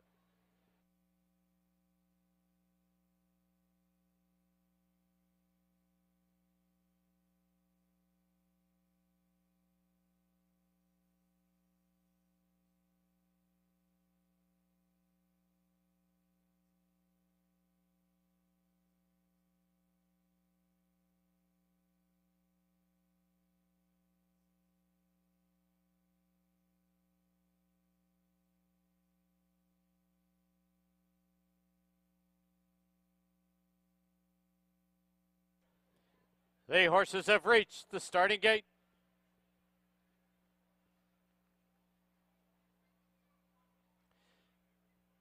Loading in now for the third at Hastings, the Dennis Tucker Memorial.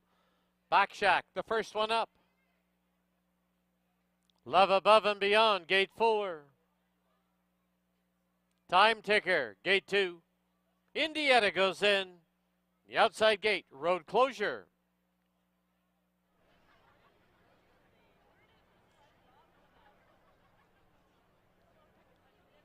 Five in, they're at the post. Back Shack has unseated the rider.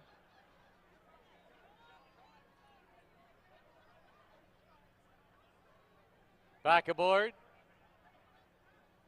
There they go. From the outside, Love Above and Beyond. From the rail, it's Indiana. Now moving through is Back Shack, followed by Time Ticker and Road Closure as they go under the line. Indiana has a short lead.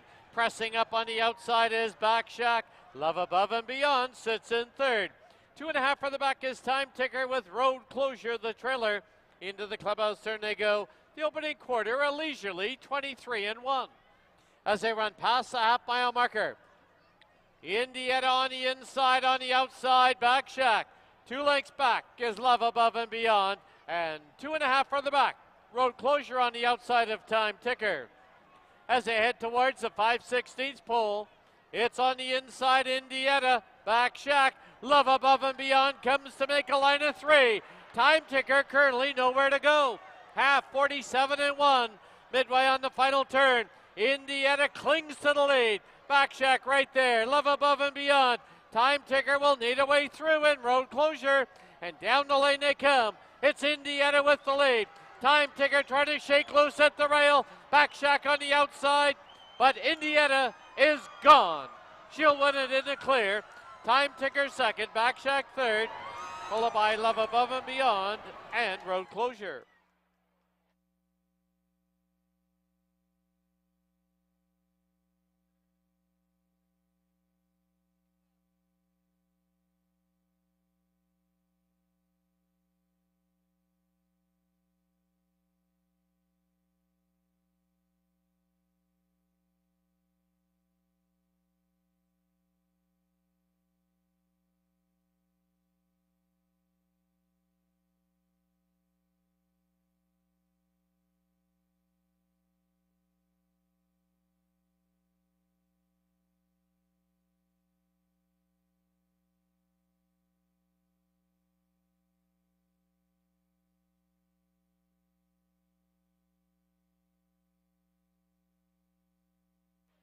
On the board, the unofficial winner, number 1, Indiana.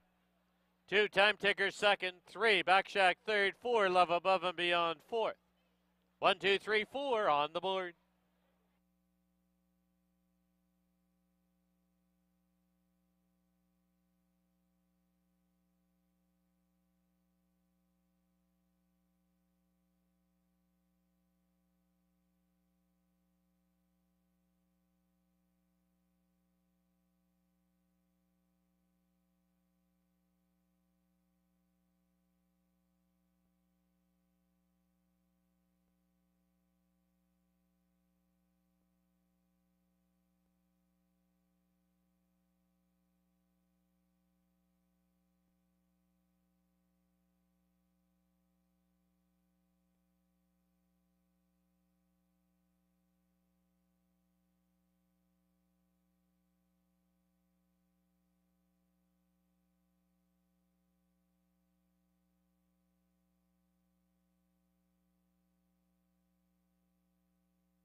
Into the winner's enclosure, the winner of race 3, the Dennis Tucker Memorial, number 1, Indietta. She's owned by Brian Albertson and the estate of Dennis Tucker. Trained by Cindy Krasner, assisted by Tracy McNeil. The winning rider is Kamal Santo. Indietta is a 3-year-old filly by Numani out of Alouetta. She was bred in BC by Karen Bidniak. In the winner's enclosure, family and friends of the late Dennis Tucker.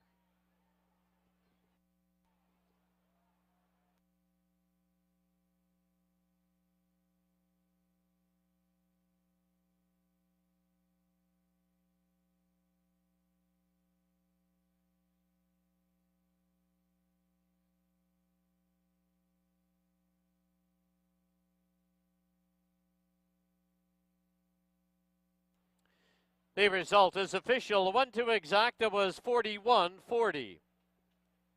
$2 try, 1, 2, 3, $76 even.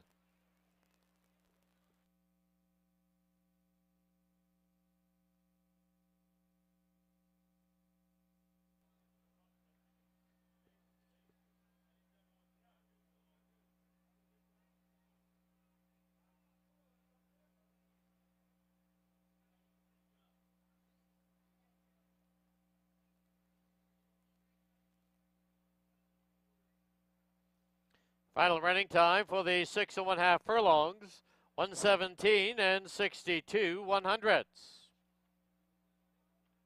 In the 4th race, the start of our $20,000 guaranteed pick 4, there are no changes. Backtracking to race 3, we did have a claim. Number 2, Time Ticker, through a 2-way shake, goes to J&G Williamson. Trainer, Steve Henson. Post time, 20 minutes away at 8:30.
Okay, paddock time now for race number 4. This fourth race is the start of the $20,000 guaranteed payout pool in that pick 4. And it starts right now with a field of 5, $16,000 claimers or non-3 lifetime. It's got a couple of conditions to it. You can have not won 3 races throughout your career, so you don't have to run for the price. Or if you won 3 races, you got to run for the 16 or 20,000. But they're going 6.5 furlongs.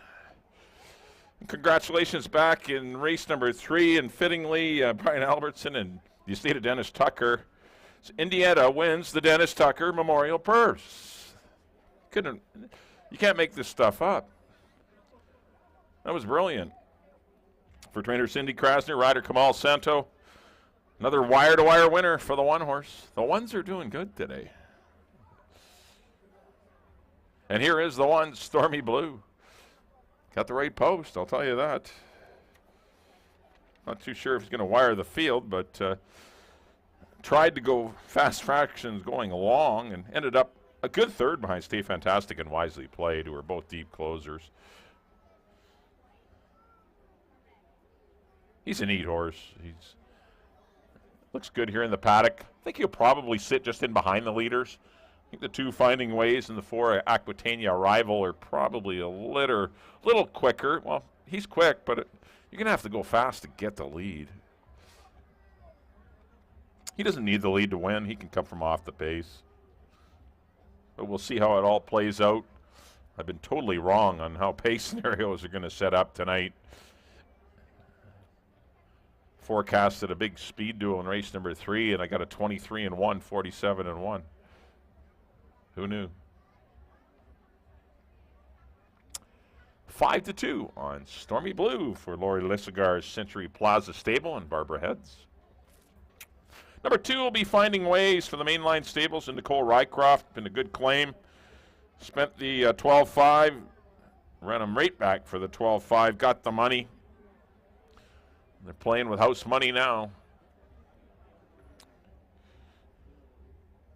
3-time winner this year, Finding Ways, but he's up for the 16 now. He's getting into uncharted territory, getting into these 16 non-3s. These are become more difficult, and this race didn't come up very easy. He has speed. He has the rail. Well, he doesn't have the rail, but he usually gets the rail. And horses are dangerous from that spot. 5-2 on Finding Ways. Number 3 will be Foreign Protocol for Dave Milburn. It's him on the head end there, our HBPA president. One of the hardest working guys in the business. Has a law practice and also does yeoman's work for our backstretch and our industry. Foreign Protocol, probably not going to be a front runner today. He tried to go out there last time with Finding Ways. That didn't work. Look for him to be a one-run closer, perhaps. 6-1 on Foreign Protocol with Leary Seacherin. 4 will be Aquitania Rival, your 6-5 favorite. For Peter Redekop and Barbara Heads. Big run first time out. Came out and repeated that race at Emerald in the Budweiser Stakes.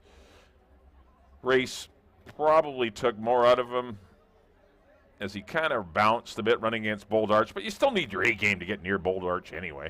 And Sir Bregovic, that was the toughest 16,000 probably in the last 50 years with Sir Bregovic and Bold Arch in it. This is far easier for Aquitania Rival. Look for him to be awfully tough to beat. Amadeo looking for 3 on the night. He's a nice horse. At number 5 will be I'm Corfu. Another cool dude. He got up for 3rd last time under Brian Boodram Singh after being a back marker early in that race that was run pretty fast early and pretty fast late. He's had a couple of distant thirds since arriving here at Hastings. And as I said, Brian Boodram Singh up. I went 4-1 and 5. I do think the 4 and 1 really look good in this spot. Once again, $20,000 guaranteed payout pool, pick 4. Starts right here. You got 9 minutes to figure out how you're going to play your ticket. Let's send it up to Dan for the post parade of this evening's 4th.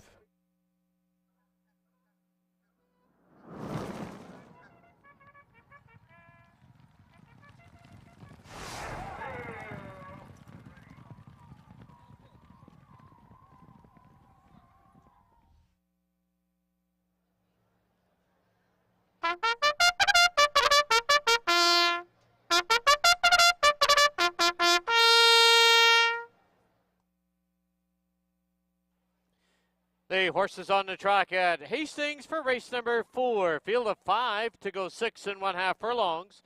Exactor, Triactor, and 20-cent pick 4 wagering. Pool guaranteed at $20,000 with that 15% takeout. Post time is 7 minutes away. Race 4 tonight, the Happy Birthday Kyle McCartney Purse.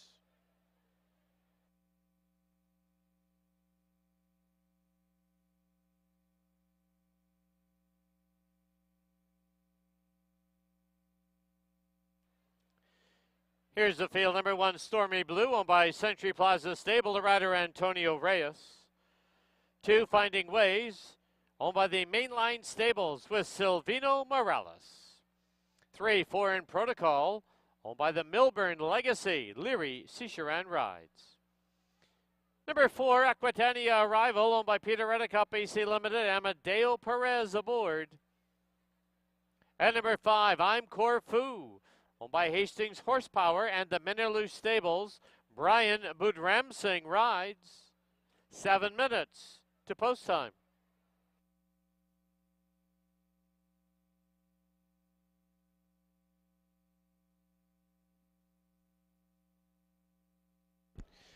All right, time for the pick 4 here at Hastings, sponsored by TwinSpires.com for Friday, August the 18th. 20K is guaranteed to be in the pool.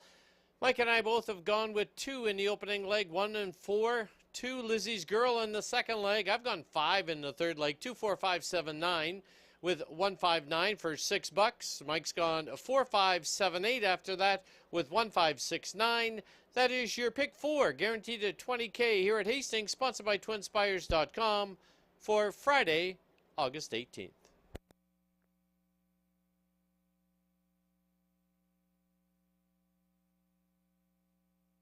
All right, time to go down to the paddock area and Bailey Williams. Thank you, Dan. Race number 4 does kick off that guaranteed $20,000 pick 4. You had a look there at Dan and Mike's tickets. I did single number 4 Aquitania Arrival as well on my pick 4 ticket. I do think that he is the one to beat. He had a very nice gate to wire win his first asking here at Hastings. Tried his luck in a very competitive stake race at Emerald Downs where he ran 3rd. Came back up to Hastings. Ran a little bit flat that day, but he was also hooked the older horse of the year, Bold Arch, Sir Bregovic. Those are very honest older campaigners, and this is his 4-year-old year. Number 2, Finding Ways. This horse is very confident when he gets on the front end. Silvino Morales knows him very well. Had a nice win last time out for Nicole Rycroft, looking for her second winner on tonight's card. And rounding out my top 3 is the other Barb Heads trainee, and that is Stormy Blue from the rail. This horse has been ultra consistent all year. 2 runner-up efforts, still looking for that win on this season. He's 2-1, 7-5 on my top choice in here, and that is number 4, Aquitania Arrival. Amadeo's looking for his 3rd. 4-2-1 is how I see race number 4. A reminder that guaranteed $20,000 pick 4 starts right here. Get your wagers in early, and best of luck.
Key West Ford reminds you there are just 2 minutes left to place your wagers at Hastings.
Under a minute to post time at Hastings, less than a minute.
The horses have reached the starting gate.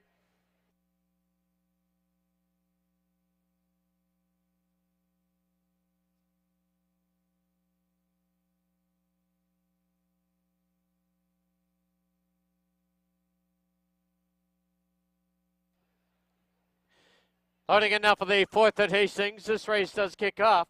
That $20,000 guaranteed pick 4. Stormy Blue to the inside, finding ways, goes in. We now have 5 in. They're at the post. There they go. Finding ways, quick at the break and on the early lead. Aquitania Arrival drives up on the outside along with I'm Corfu. 3 across the track as they sweep by us now for the first time. Finding ways at the rail. In between them, Aquitania Arrival. And on the outside is I'm Corfu. It's 3.5 lengths back to Stormy Blue. The early trailer, Foreign Protocol. as they race to the half-mile mark. The opening quarter, a lively 21-4 as they head down the backstretch, finding ways from the rail, leads it by a head. Aquitania rival second by 3/4 of a length. On the outside, I'm Corfu third by 3. Stormy Blue and Foreign Protocol as they race to the 5/16 marker, the half up, 44-3, and now a quarter mile from home. It's finding ways. Aquitania rival on the outside. Stormy Blue is moving into it nicely. Then it's back to Foreign Protocol. 1/8 of a mile from home. From the outside, Aquitania rival has the lead. And down the lane they come. Aquitania rival. Stormy Blue's on the outside. Finding ways, game at the rail. But it is Aquitania arrival to win it by a length and a half. Stormy Blue second. Finding ways third. Foreign Protocol, and I'm Corfu.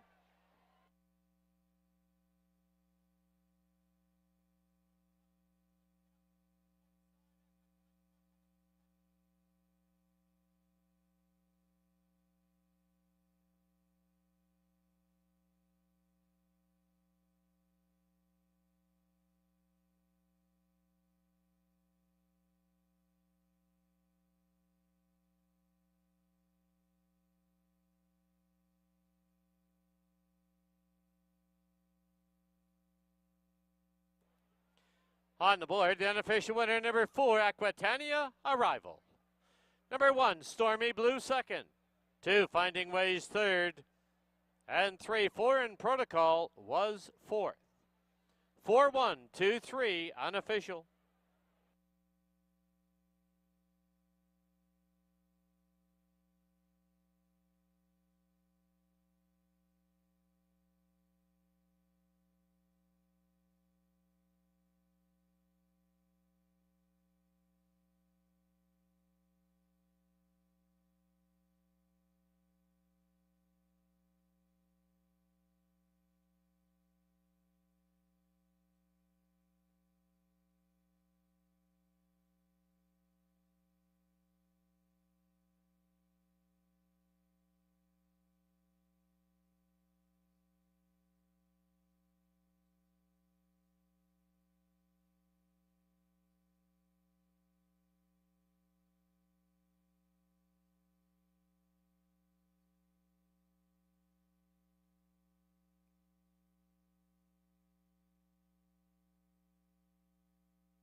Into the winner's enclosure, the winner of race 4, number 4, Aquitania Arrival.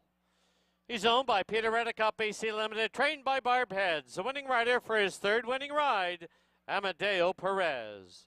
Aquitania Arrival is a 4-year-old gelding by Carpe Diem out of Waving, bred in Kentucky by Don Alberto Corporation.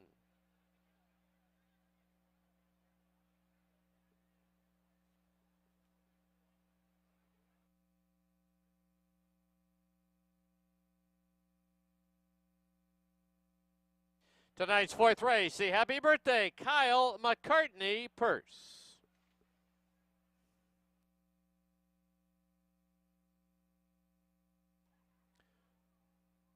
4-1 exacta was $7.20. 4-1-2, $2 try, $19.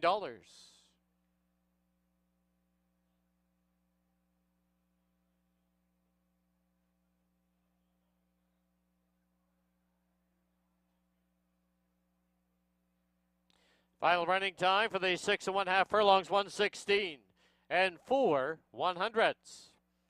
In the 5th, scratch the 3, ostracize. Post time for race 5, 21 minutes away at 9 o'clock.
All right, we're back here in the paddock. Time for race number 5 here at Hastings. This 5th race is kickoff. Your light win 3 on races 5, 6, and 7. Got to feel the 5 now. We did suffer a scratch in here of the 3 ostracized. So we got 5 fillies and mares going a mile on the 16th. Heavy favorite in Lizzie's Girl. Backtracking to the first leg of the $20,000 guaranteed pick 4 pool, the favored Aquitania Arrival. You ran big today. In between horses through 21 and 4, 44 and 3. And found another gear in the stretch and was one with his ears pricked. Sign of a pretty nice horse. And he's run really well other than his last start, which was kind of an odd one. But Aquitania Arrival for Peter Redekop and Barbara Heads wins race number 4. And, of course, Amadeo Perez getting his 3rd of the night. Here's the one. This is Backfire Baby. Going to try and go long. Kind of uncharted territory for her, but they're going to try something different. Hasn't been able to get the lead in her sprint races, so perhaps she can get the lead going long. And her better races have been when she's on the lead, so can't hurt to try something different when a horse is, just has the 1/3 from 4 starts, and why not try her long? Antonio Reyes will ride 9-2 on Backfire Baby. Number 2 is your favorite. This is Lizzie's Girl. Not by design, but out of necessity. She returned to a sprint last time. Just no races were going along, but they finally got a long race to fill, and she'll be all smiles about that. She's a far better horse going a mile on the 16th than she is sprinting. And Silvino Morales back aboard for Tara Nigel and the D&E Racing, which of course is Daryl Jones and his wife Liz, and of Save On Foods fame. Daryl has a few horses here, which is great, and he enjoys it. Saw him out here tonight. Hoping he's going to visit the winner's circle, and I think he's got a great chance with Lizzie's Girl. I think she's one of your more likely winners on the card, and especially with a scratch of ostracize. She's going to be really tough tonight. That's the 2, Lizzie's Girl. Number 4 will be Walking the Walk.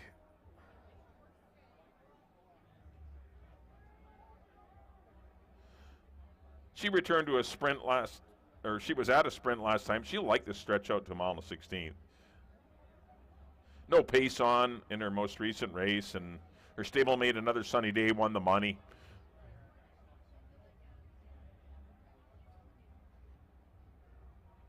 Looks great here in the paddock for the Side Pot Stables and Dino Condolinos. If Lizzie's Girl doesn't win, it would be Walking the Walk that would win. I don't know if she can beat her on the square, but we'll see.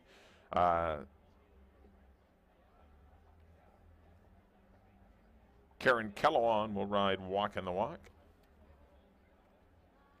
Number 5 will be Storm Cruiser.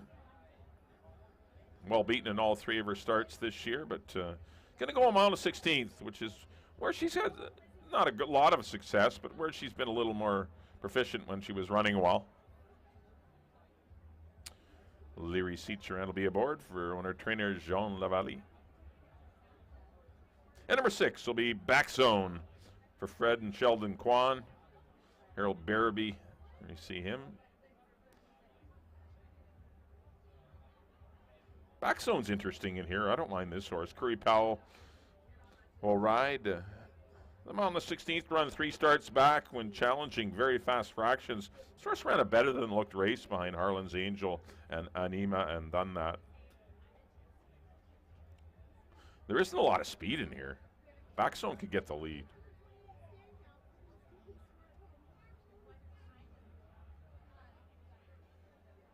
$7-1. Good price on Back Zone. But definitely the one to beat is the 2 horse in here, Lizzie's Girl. She has by far the best numbers at this distance and class-wise. I just think Lizzie's Girl towers over the field. I'm going to go 2, 4, and 6 in here as you do kick off your late pick 3. Exacta Triactor.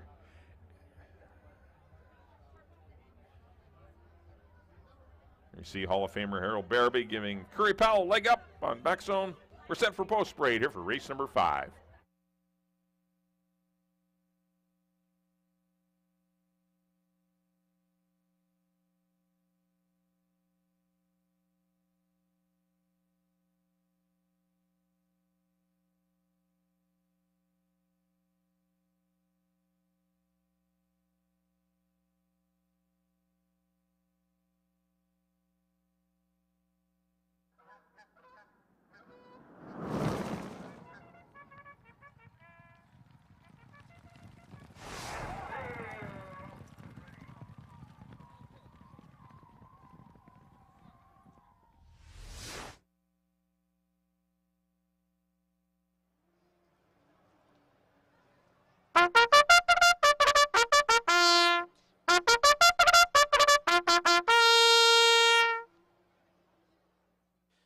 Big Larry Gidedas brings the horses on the track for race 5, down to a field of 5, scratch the 3. They're going to go a mile and a 16th, exactor, triactor, superfecta, and pick 3 wagering. Post time is 8 minutes away. Race 5 tonight, the Vancouver Film Festival purse.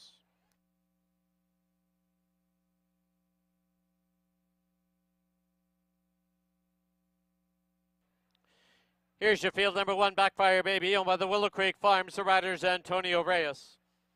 2, Lizzie's Girl, owned by D&E Racing, Silvino Morales rides. 4, Walkin' the Walk, owned by the Sidepot Stables, the riders Kieran Kellawan.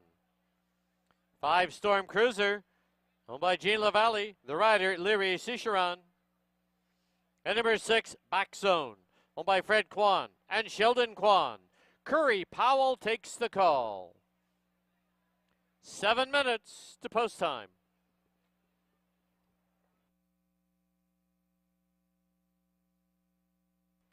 All right, let's go down to the paddock area and Bailey Williams.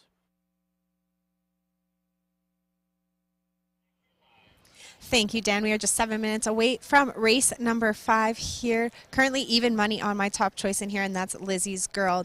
Number 6, Back Zone, breaking from the outside, seems to be the only horse with a little bit of speed in here. She is liable to be able to get a comfortable lead here, set some nice reasonable fractions. I don't see her being able to go quite gate to wire, but holding on for that show spot. Number 4, Walking the Walk. This horse will be able to settle in off of Back Zone's pace, be one of the late markers early on, and make a nice late closing effort here for Kieran Kellawan. And number 2, Lizzie's Girl, 2 starts back, won a mile and an 1/8, ran second, was closing well. Last time going 6.5 furlongs, she was laying much closer to the pace than I think is her preferred style. If she's able to settle a little bit better today, has that added distance of a mile and a 16th. She doesn't rush up to the front end and use so much of her race early on. I do think she is the one to beat. She definitely likes a route distance. Even money right now, 2, 4, and 6 is how I see race number 5. You got 5 minutes to make your wagers. Get them in early, and best of luck.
Key West Ford reminds you there are just 2 minutes left to place your wagers at Hastings.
The horses are approaching the starting gate.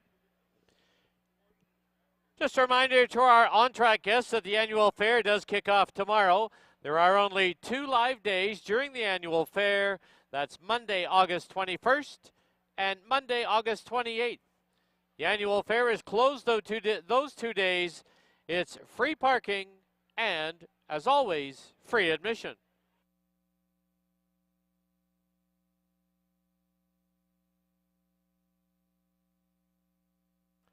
The horses have reached the starting gate.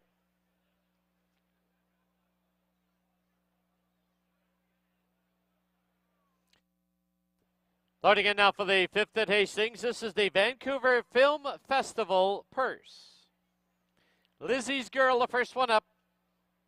Currently your 4-5 favorite. Walk in the Walk goes in. Outside gate is Back Zone. Backfire Baby to the inside. Storm Cruiser has been loaded.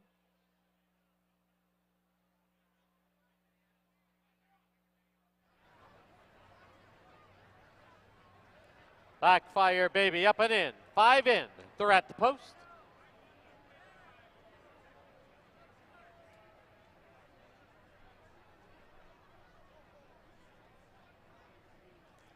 There they go. They've all come away well, quickly from the rail. Backfire Baby put right on the early lead. Lizzie's Girl drives up on the outside. Back Zone gets away in third. Walking the Walk is fourth. And the early trailer, Storm Cruiser. Rounding the far turn now, and it is from the outside. Lizzie's Girl grabbing the lead. Lizzie's Girl leads it now by 3/4 of a length. Backfire Baby's at the rail, second by a length and a half, and Back Zone is third. Opening quarter, 23-4. Through the stretch for the first time, and Lizzie's Girl has the lead by a length. Tracking in second, Backfire Baby. Back Zone's on the outside, Walking the Walk, three back in fourth, and another 3.5 to the trailer, Storm Cruiser. Into the clubhouse turn they go, and it is Lizzie's Girl controlling the tempo. The half up in 47-3 as they run past the half-mile marker. Lizzie's Girl to the backstretch with a length and a half lead. Backfire Baby sits second. Back Zone's on the outside, Walking the Walk a little closer in fourth. Storm Cruiser is the trailer. As they race past the 3/8 marker, it's still Lizzie's Girl with the lead. Back Zone from the far outside, and Backfire Baby's in between them. Walking the Walk and Storm Cruiser, 6 furlongs and 113-1. Midway on the final turn now, and Lizzie's Girl being worked on. Leads it by a little over a length from the outside. Backfire Baby and Back Zone racing along in third, and Walking the Walk fourth, and down the lane they come. Lizzie's Girl leads it by a length and a half. It's Lizzie's Girl, Backfire Baby, Back Zone. Lizzie's Girl will win it in the clear by 3. It'll be Backfire Baby second, very close for third. Back Zone on the outside, Walking the Walk, followed by Storm Cruiser.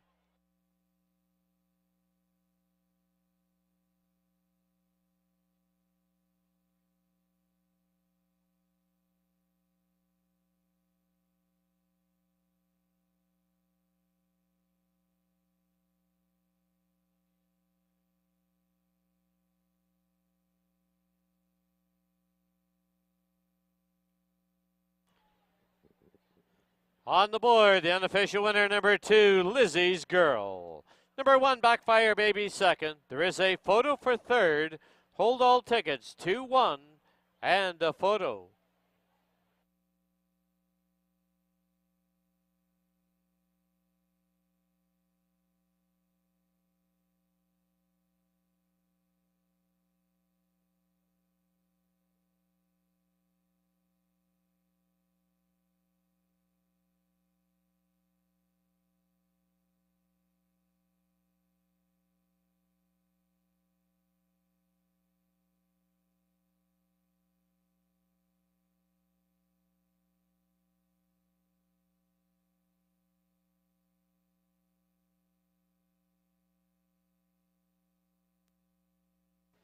In the photo for third, number 6, Back Zone is third. Number 4, Walking the Walk fourth. 2-1-6-4, unofficial.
In the winner's enclosure, the winner of race 5, the Vancouver Film Festival purse. Number 2, Lizzie's Girl. She's owned by D&E Racing, trained by Tara Nigel, the winning rider, Silvino Morales. Lizzie's Girl is a 6-year-old mare by Painter out of Officer Big Red. Bred in Kentucky by Connie Schneider and Richard Schneider.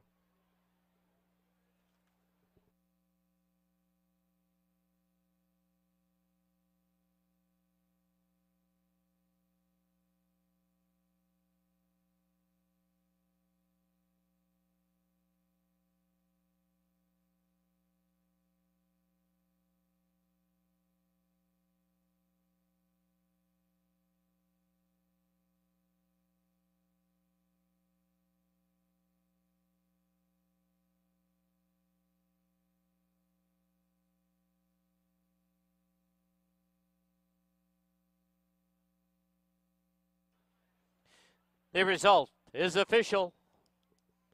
The 2-1 exacta was $7.30. 216 $2 try was $22.90. 20-cent super 2164 $2.31. Pick 3, you need 3 of 3. Dollar price $17.10.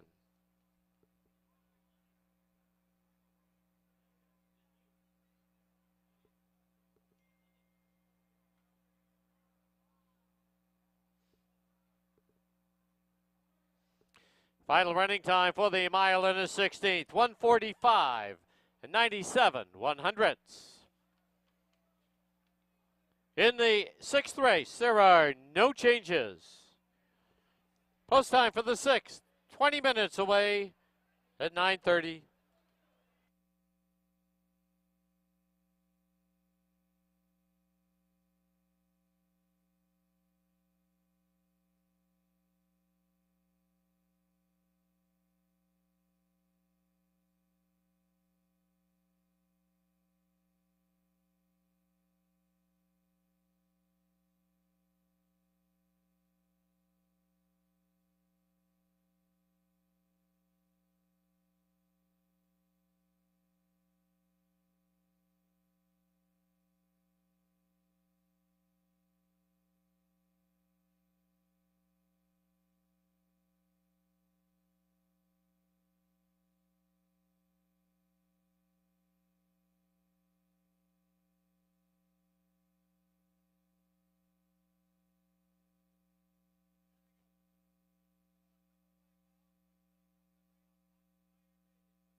right, we're back here in the paddock. Time for race number 6 here at Hastings.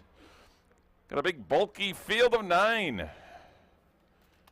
6250 claimers here. They're going to go a mile and a 16th. Kicking off your late daily double, we also have exacta, triactor, and superfecta wagering for you.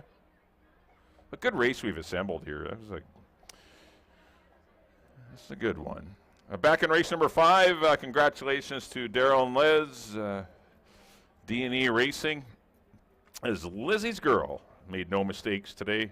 For trainer Tara Nigel and Silvino Morales crushed them in race number 5. All right, here's the one. This is Goodbye Putin.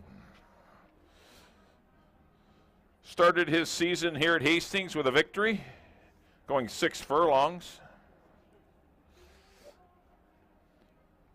Last 3 mile and 16th tries, he's fallen victim to some terribly slow paces. I don't see the pace being brilliant in here for him, like really fast and contested. And that's my only concern why I didn't pick him top 3. He has the ability. He's got the hot Fraser Abley in the irons, and the horse, has the ability to win, but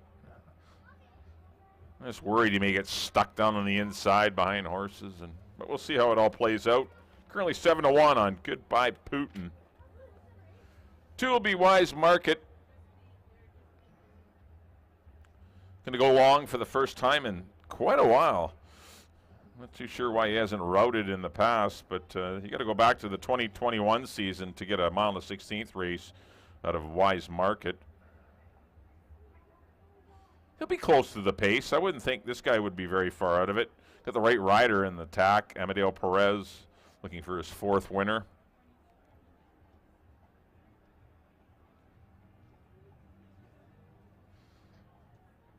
Mark Clucci on the head end for Brian Albertson. Zardy.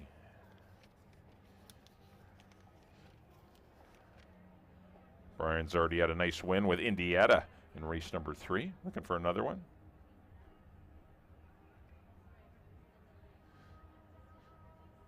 Good second to former stablemate Country Cowboy 2 starts back. But he's a horse that can jump up and win it, Wise Market. Don't sell him short. He's 7-1. There is some interest in him. And as I said, you got Amadeo Perez in the irons. Number 3 will be Country Cowboy. 3rd run off the claim for Joe and Gloria Russo and trainer Patty Leaney. A little better effort last time when stretched out to go long. Chased a slow pace. Not going to be on the lead in this spot, I wouldn't think, with Avs in Command in the lineup. But Avs in Command has broke slow last time, and he's eligible to break slow once in a while. So let's see Country Cowboy a little minorly fractious. That's nothing. Leary Citroen will be aboard Country Cowboy. Wears a lot of equipment, big set of blinkers and a shadow roll. Obviously has focus issues. Number 4 will be Family Biz, your current favorite at 9-5. He's been pretty frisky here in the paddock. 7-year-old son of Fed Biz. Chased some pretty good ones last time. That was a tough 8 to 10 grander that was won by Broken. Laugh with me. Those were tough horses. He tried to chase the slow fractions. The race is set up terribly for him. He's in an easier spot, but he'll still need to work out a trip. And it's my only concern with him is what kind of trip he's going to get. And I knew he'd be a low price, and I just thought in this 9-horse field, I'm going to shop around for some value, and I've gone elsewhere in this race. But if he won it, wouldn't shock me at all. But I didn't take him. Same for the 5, Appellant. Good run last time. Got the money at this level. Got a good pace scenario. They didn't run fast the first quarter, but the second and third quarters, they picked things up and it was contested, and it made things a lot easier for Appellant.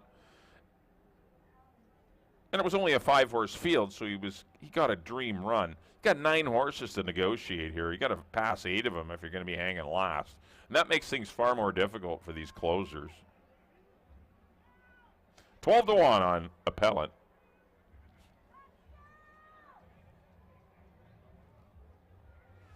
Number 6 will be Barney Google. Another one coming from off the pace.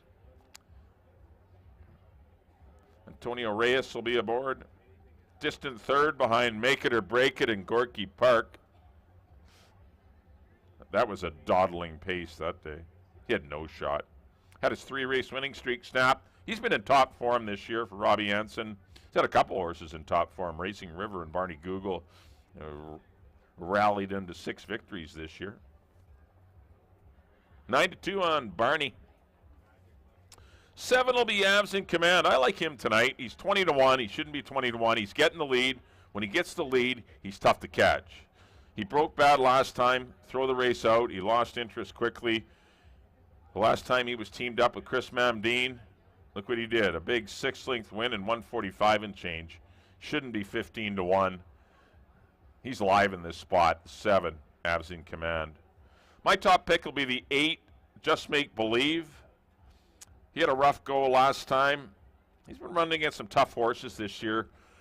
He's a horse that needs a good trip. He needs, or else he doesn't run his best. I think he's going to get a very good trip. I think he's going to get to sit second behind the 7 horse. I think he's good enough to run him down, and that's why I'm leaning to him at 11-1 under Silvino Morales, looking for back-to-back wins. And the 9 is Slew's the Boss. Had a good trip running second behind Appellant last time. Can he win this race? Absolutely. Is he as good as a lot of these horses? Yes. But the 9 hole is a dirty, tough post for him to try and work out a trip and beat some horses that are every bit as good as him. I went 8, 7, and 5. I like Just Make Believe. I'm going for some price horses in here. That's the way I see it in race number 6.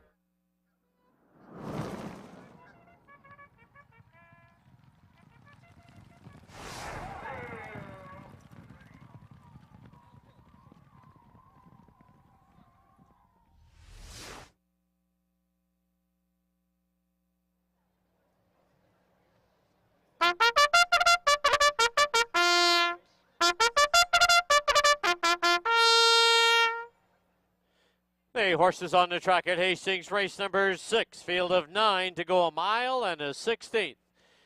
First half of the late double exactor try and superfecta wagering. Post time 7 minutes away.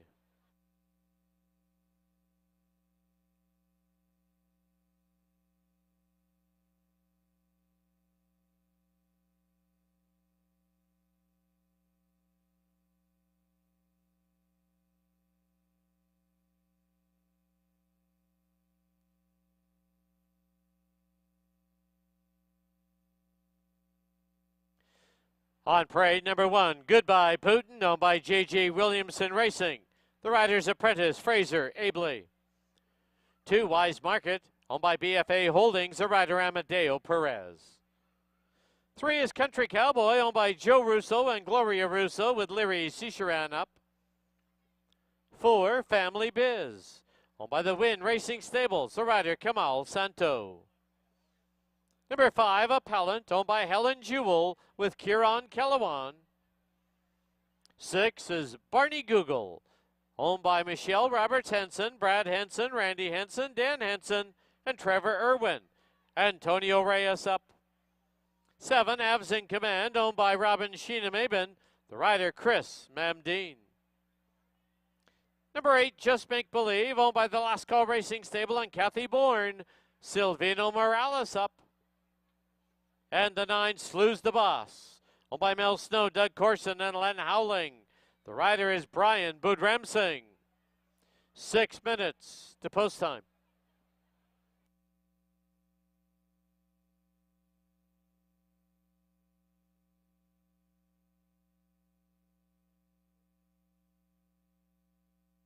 All right, let's go down to the paddock and see who our 50-50 winner is. We'll go down to Bailey Williams.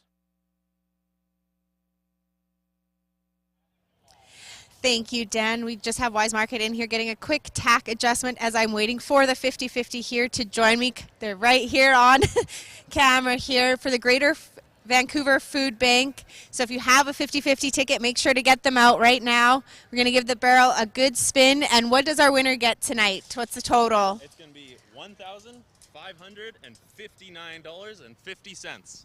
So $1,559.50 to the winner. And we got our spin there. All right, and the winning ticket number. Oh, All right, and the winning number is, go ahead and read that out. 4, 6, 8, 9, 2, 0. Again, that is 468920. If that is your ticket, head on over to the blue tent outside the winner's enclosure. You have 15 minutes from now to claim your prize.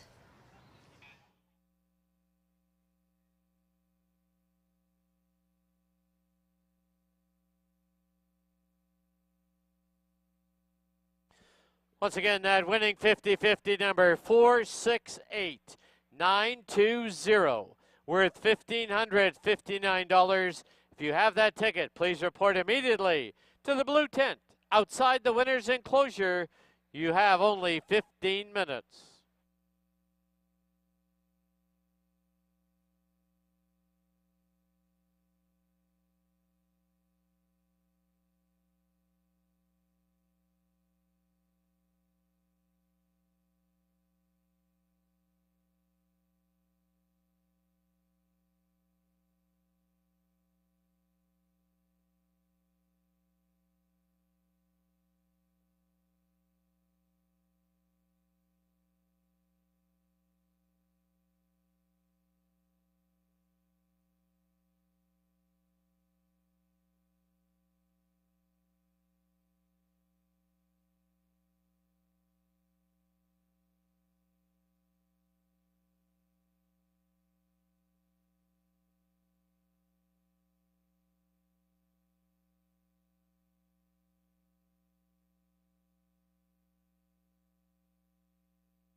Key West Ford reminds you there are just 2 minutes left to place your wagers at Hastings.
The horses have reached the starting gate.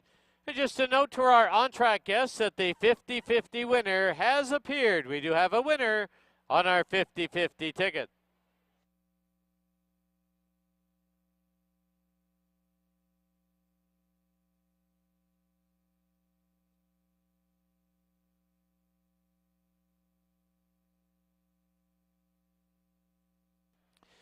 Loading in now for the 6th at Hastings.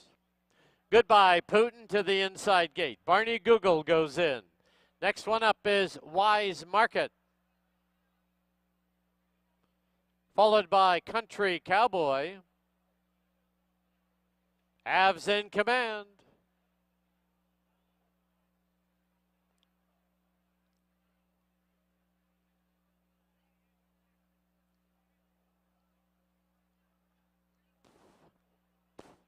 Just Make Believe to gate 8.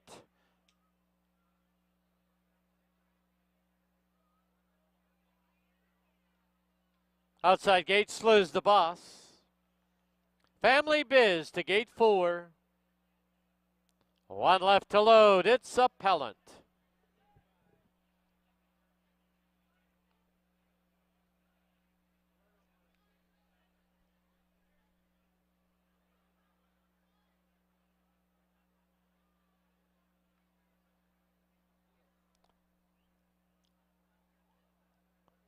Family Biz was halfway in, now backs out.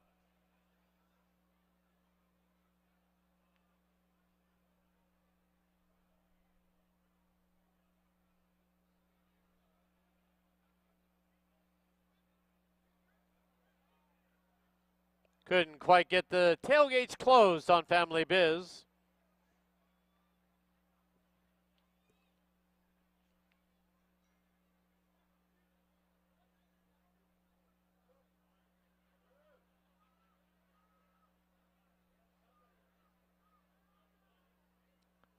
And the last one up will be Appellant.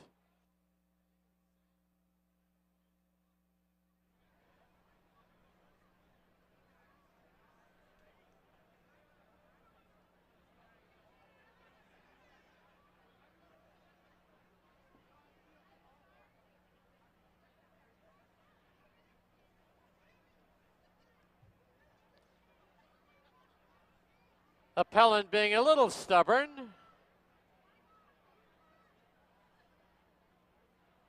Squeezed in by the assistant starters. 9 in. They're at the post.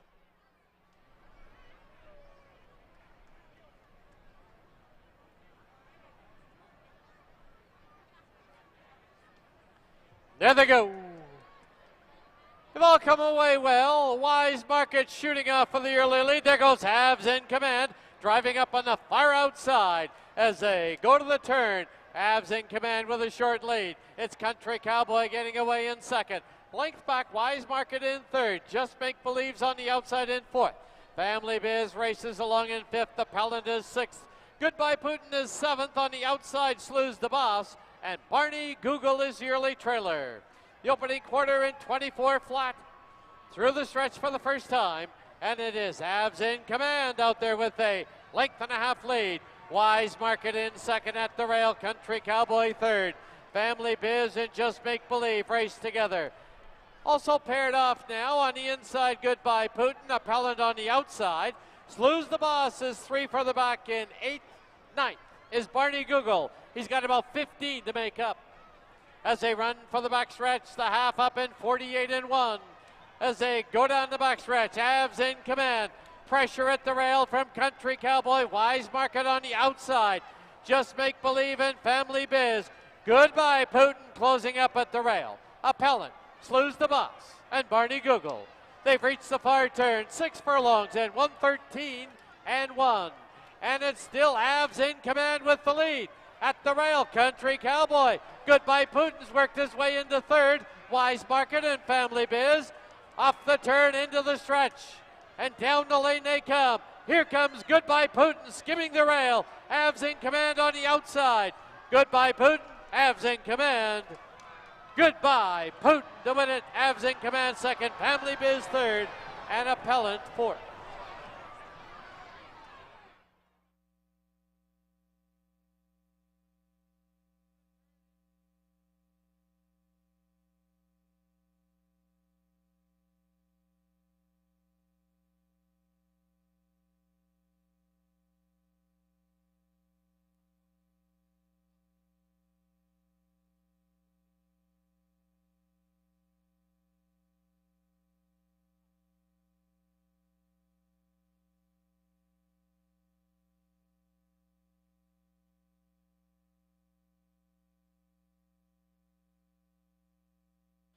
On the board, the unofficial winner, number 1, Goodbye Putin.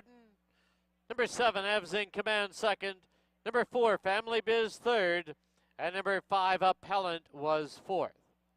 1745, but please hold all tickets. The stewards have posted the inquiry sign. They are reviewing the top of the home stretch. Please hold all tickets.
Please note we've also received a rider's claim of foul.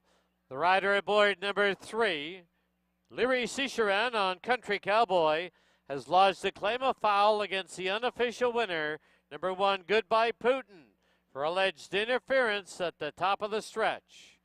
Steward's inquiry, rider's claim of foul, 3 against 1. Hold all tickets.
Once again, this is a steward's inquiry and a rider's claim of foul 3 against 1.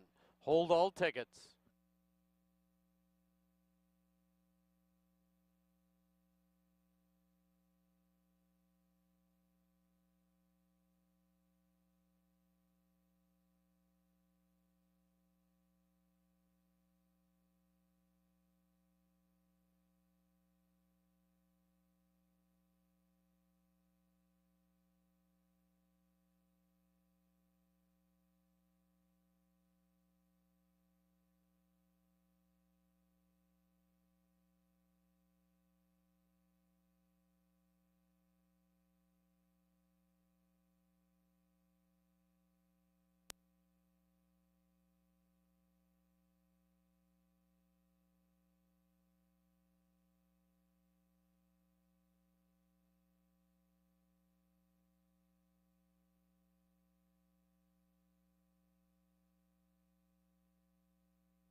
Please note after the steward's review, they have disqualified number 7, Avs in Command, from second and placed this horse 5th for causing interference to number 3, Country Cowboy.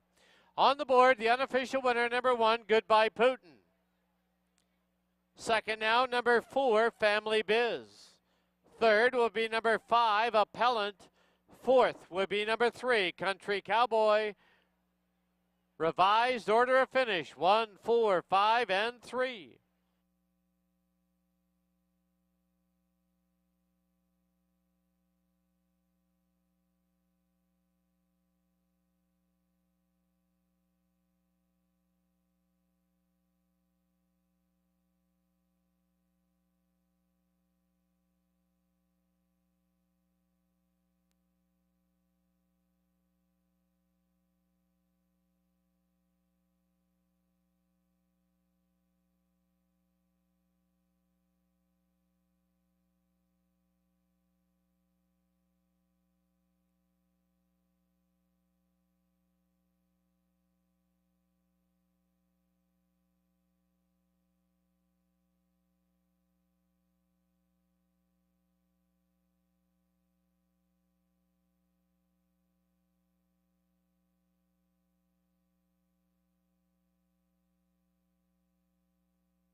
Hey, price is now up on the board. The 1-4 $2 exactor was $36.20. 1-4-5 $2 try, $113.10.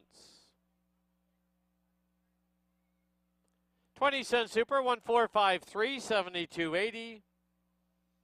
The pick 5, you need 5 of 5. It returns $183.10.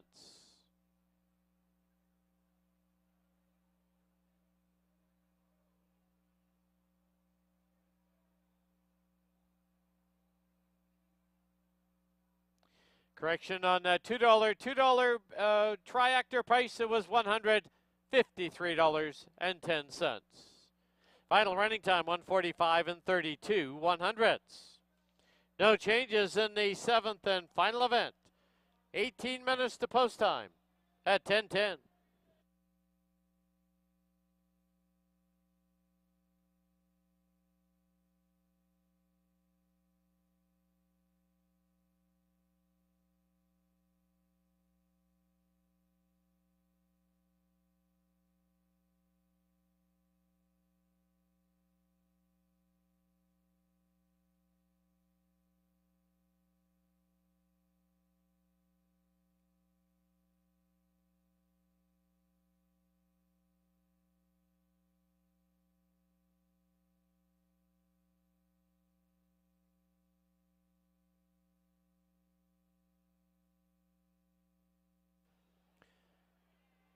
There was a claim in that 6th race. 3, two-way shake. Number 4, Family Biz, goes to Nicole Drotter. Trainer Craig McPherson.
All right, we're back here in the paddock. Time for the 7th and final live race. Got the field of 9 to close it out. $4,000 claimers going 6.5 furlongs. Exacta try, super high five. You get all those supers in the last. Congratulations to the Williamson Racing Stable, trainer Steve Henson and Fraser Abley. A fortunate winner of race number 6 with Goodbye Putin.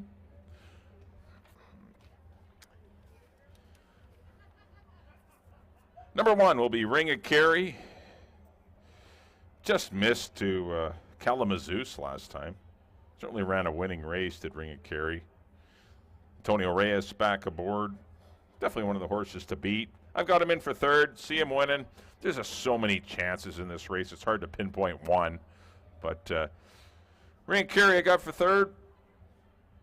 Definitely a live chance from his inside post. Number 2 is Deputy's Dancer. Can definitely see this horse too, as he does shorten back up to 6.5 furlongs for his second run off the claim for the Win Racing Stables and Larry Grieve. He won't be far away either. He'll take a trip just in behind the leaders. 3 will be Driller. He had a tough trip last time. He was 3 wide the whole race in a 5-horse field. Just can't win that way. He's got a better draw, but still he needs to regain some old form. He hasn't been seen in the winner's circle for quite some time. Brian Boudramsing will ride for Don Daynard and Mel Snow. 4 will be Paddy Dioro for Gabe Mathusic and Carl Austin. Good to see Carl out here tonight. Still recuperating from his broken ribs, broken hip. He did everything earlier this spring when a 2-year-old run him over. But he's lived to watch his horses run, which is good news. But Paddy Dioro, he's got a shot. Probably better going long, but he's under the right circumstances, pace-wise, he can win. 5 will be Bill Smokin' Bullet. I took him to win it. I have no idea if he'll get in the gate today. He was in the gate 2 weeks ago, or behind the gate a couple weeks ago. Couldn't get him in, and he was scratched. Let's come back to work to get off the list, because you get on a list, steward's list, when you don't load. But he's the best horse in the race. If he puts it all together, he wins. 6 will be You Don't Own Me. Continues to run good races without a win. He battled hard on the pace that day, and he was a good close 3rd behind Kalamazoo and Ring of Kerry. He's due for some good luck. Good price at 13. 7 is another Guinness. He owns a win at the non-winners of the 1, 2, 3 at the meet. This is obviously tougher. 8 is I'm a Chi-2. He also has a win earlier this year against Easier Company in a non-3. He's adding front bandages tonight. And number 9 will be Knopfler. Amadeo Perez looking for another winner. He was scratched last time because Amadeo got hurt, and there was no rider in the room to pick him up. So Knopfler will need a good trip from Amadeo Perez to win it. But I like Bill Smoke. I don't love him. This is a wide open race. Good luck in the last. Don't forget, we're racing next Monday. This Monday coming up, 7 o'clock. Another night card on Monday, August 21st.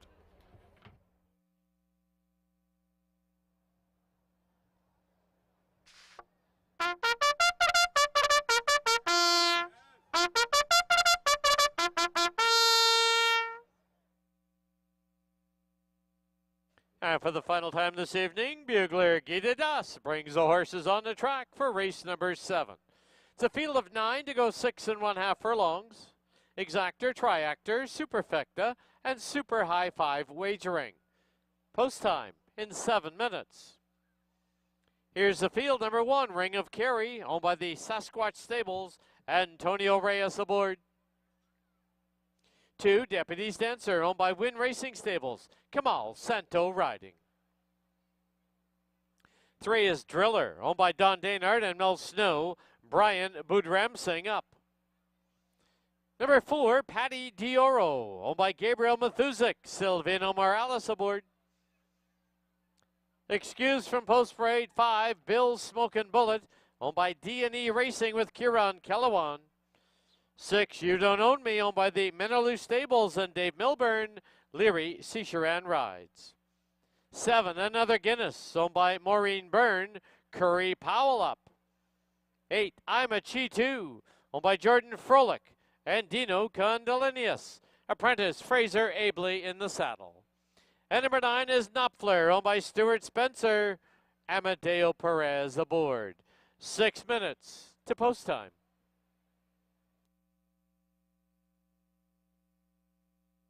Let's close out our Friday night card, going down to the paddock and Bailey Williams. Thank you, Dan. Just 5 minutes away from the finale. A full field of 9 very competitive horses in here. Heading to number 5, Bill Smokin' Bullet. He's already up behind the gate. He was entered 2 Fridays back, was unfortunately scratched at the gate, has done lots of morning schooling there, had a nice work out of the gate last week. I think that if this horse wants to cooperate today, he has every right to be 2-1. He had a very successful 2022 campaign, looking to start his 23 year off with a win. Number 9, Knopfler, was also entered in that same race, unseated Amadeo Perez on post parade and was unfortunately scratched as well. He was geared up and primed for that race, hoping that transfers over here today. Currently 3-1. This horse has been very honest all year. Has a nice tactical readability to him, have a little bit of that speed go out in front of him and look for him to be closing. And rounding out my top 3 is the rail horse, Ring of Kerry. Antonio Reyes does take the call again. Second last time, just missed by a nose. I like that this horse has shown a little more versatility. He was on the lead last time, and I think that he might be trying to hold that rail advantage here today as well, but he's proven in the past that he can also come a little bit off the pace. I went 5-9-1 here for the finale. You have 4 minutes to make your wagers, and make sure to join us Monday, first race, 7 p.m. for the CTHS Sales Stakes.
Key West Ford reminds you there are just 2 minutes left to place your wagers at Hastings.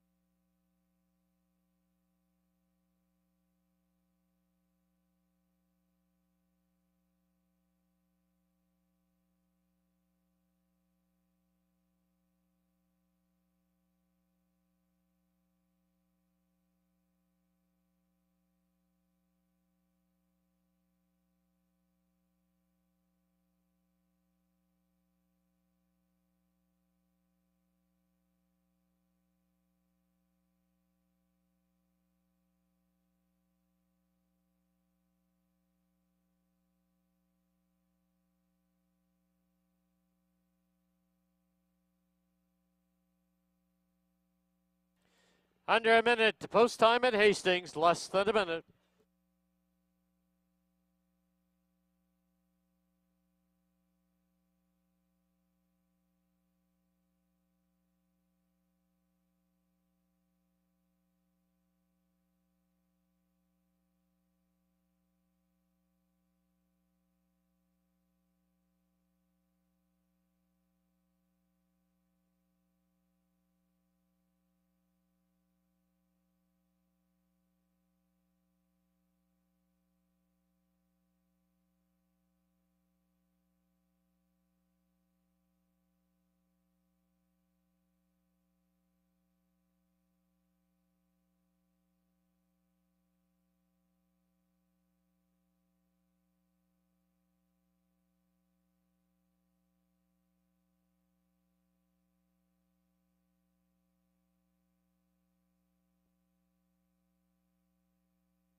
The horses have reached the starting gate.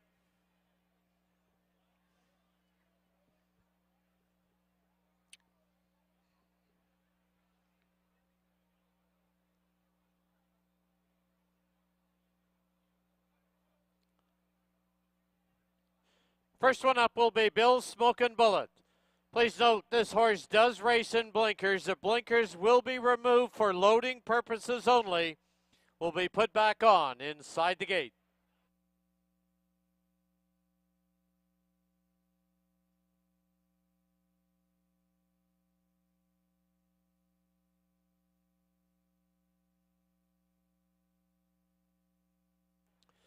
Bill's Smokin' Bullet goes in.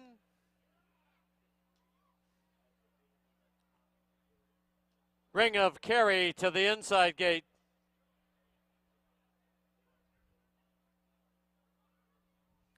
Next one up is Deputy's Dancer.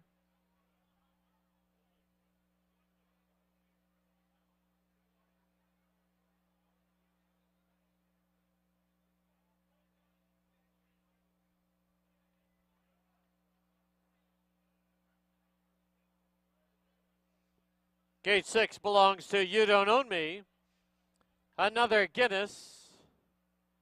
I'm a Cheetu. Knopfler to the outside. Last of 9, Patty Dioro.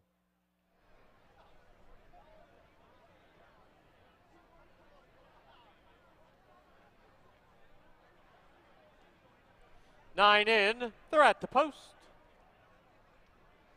There they go. Bill's Smokin' Bullets and right off for the early lead. Moving through now on the inside, here's Deputy's Dancer. As they pass by us now for the first time on the outside. Here is I'm a Cheetu Knopfler. Length and a half back now is You Don't Own Me. Ring of Kerry's at the rail. On the outside, another Guinness. Into the clubhouse turn they go. And Deputy's Dancer from the rail leads it by a neck. Bill's Smokin' Bullet second by a length and a half. I'm a Chi2 races along in third. At the rail is You Don't Own Me. Knopfler's on the outside. Another Guinness, Ring of Kerry. Then on the outside in eighth is Patty Dioro, and the early trailer is Driller. That opening quarter went up in 22 and won the half, 46 flat.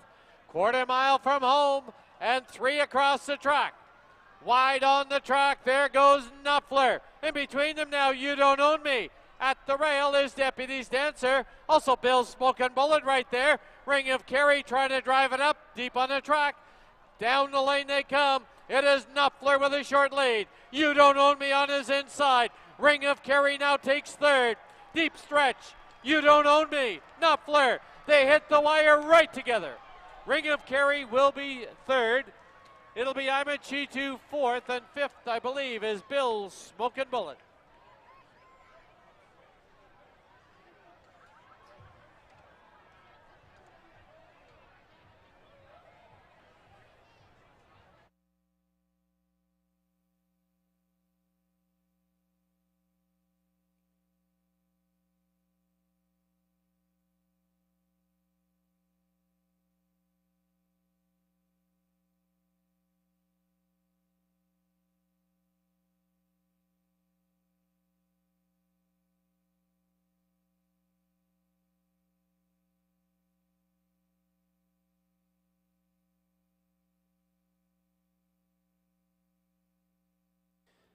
The photo sign will be posted. Hold all tickets.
In the photo, number 6, You Don't Own Me, the unofficial winner.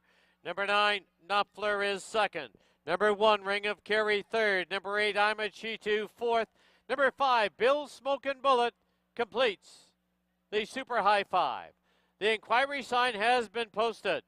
We've received a rider's claim of foul. The rider aboard number 5, Bill's Smoking Bullet, Kieran Kellewan, has lodged a claim of foul against the unofficial winner. Number 6, You Don't Own Me, alleged interference on the stretch turn. Riders claim a foul, 5 against 6. Please hold all tickets.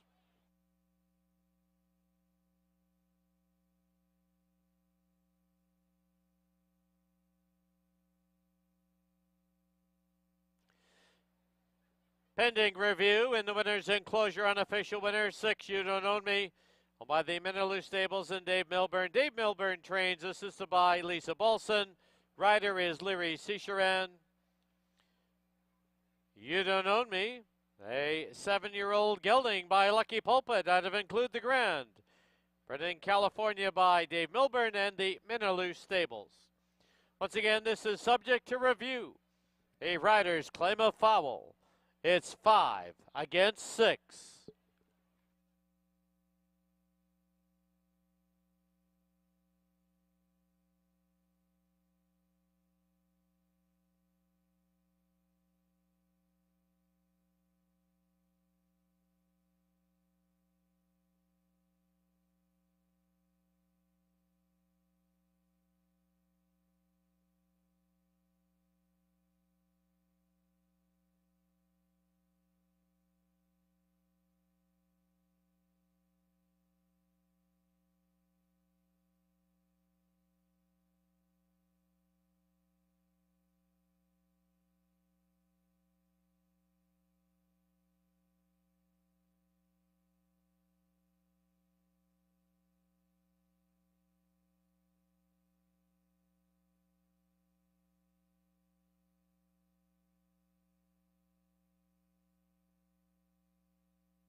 Please note the rider's claim of foul has been disallowed.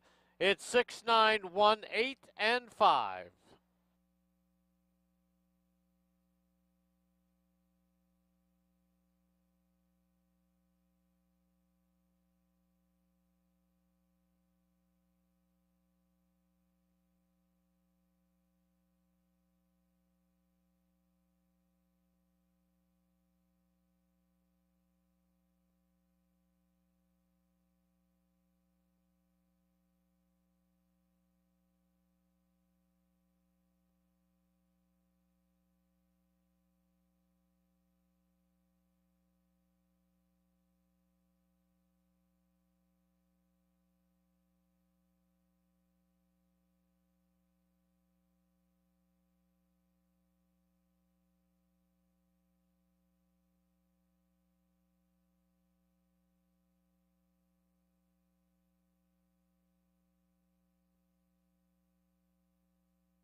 The result is official.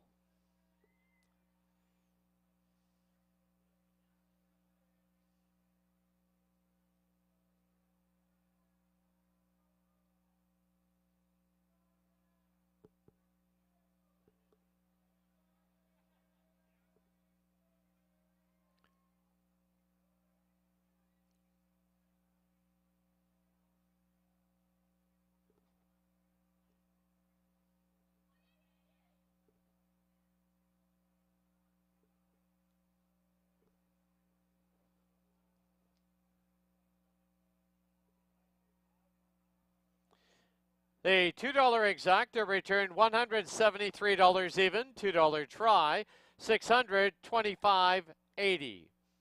The pick 4 you need 404 was $92.11, super high 5, $1,310.37. 20-cent super was $261.36. Late double 1 and 6 was $160.50.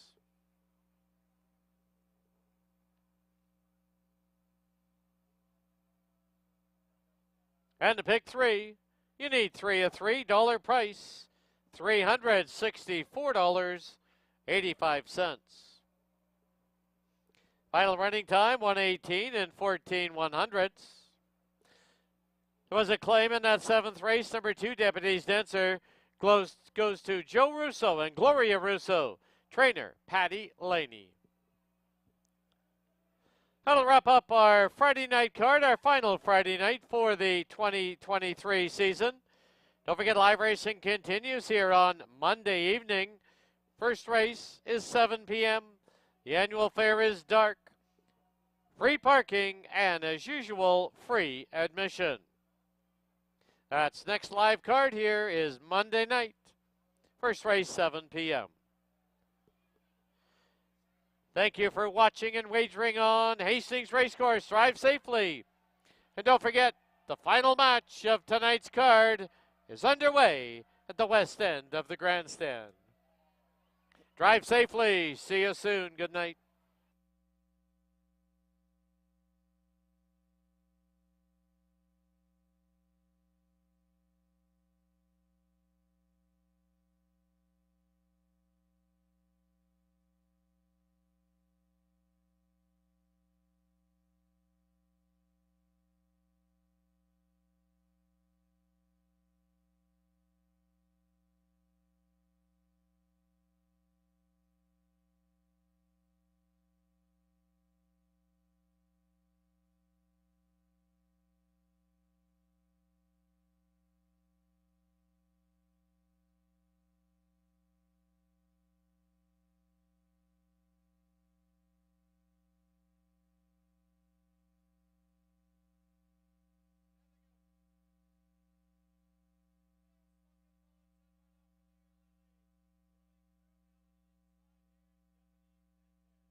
There they go. Closely bunched, it's Jersey Lily sent off for the early lead. Anami drives up on the inside. Harlan's Angel right there. On the outside is I'm a Daredevil and the early trailer, Pineapple Tidbits. Under the line for the first time, Anami has the lead by a long neck. On the outside, Jersey Lily second by a length and a quarter. Harlan's Angel in third. Skimming the rail in fourth now is Pineapple Tidbits. I'm a Daredevil is the trailer, but only 6.5 from the lead. Opening quarter in 22-4 as they head down the backstretch. Anami still with the lead from the rail by a head. Engaging on the outside is Jersey Lily. Length and a half back, Harlan's Angel. Pineapple Tidbits now comes under a ride in fourth, and I'm a Daredevil fifth. The half, 46 flat. Quarter mile from home, and on the outside, Jersey Lily. On the inside, it's Anami. It's almost 2 lengths back to Harlan's Angel. Spinning her wheels is Pineapple Tidbits, and I'm a Daredevil. As they turn for home, on the outside, Jersey Lily. On the inside, it's Anami. It's 4 lengths back now to Harlan's Angel. Anami from the inside. On the outside, Jersey Lily. It's Anami, Jersey Lily, Anami to win it. Jersey Lily second, Harlan's Angel, followed by I'm a Daredevil and Pineapple Tidbits.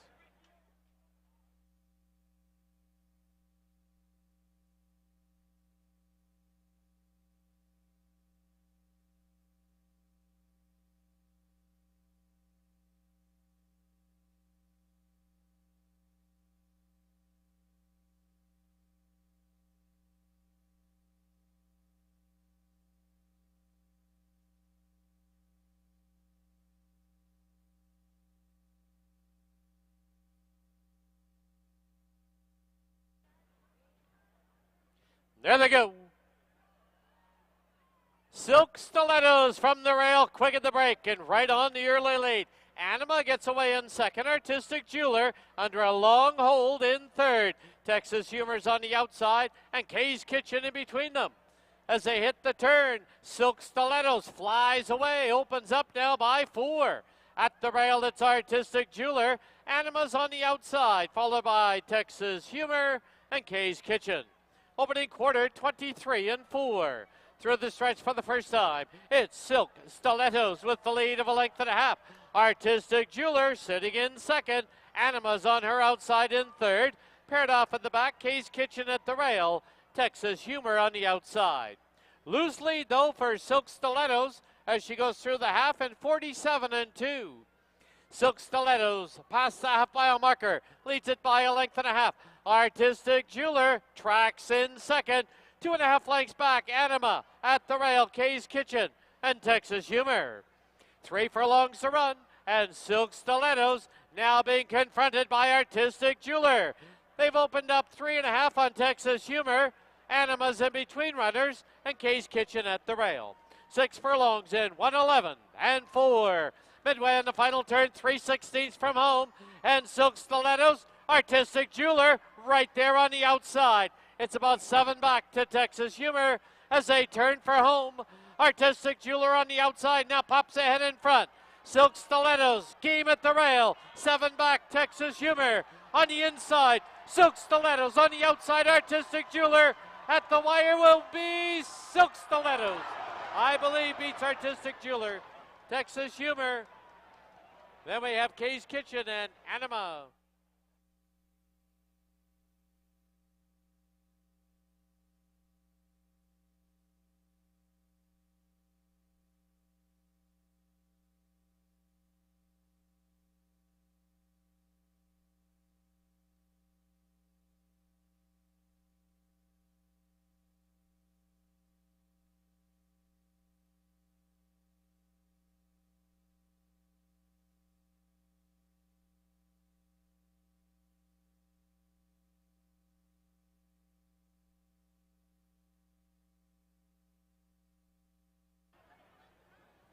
There they go.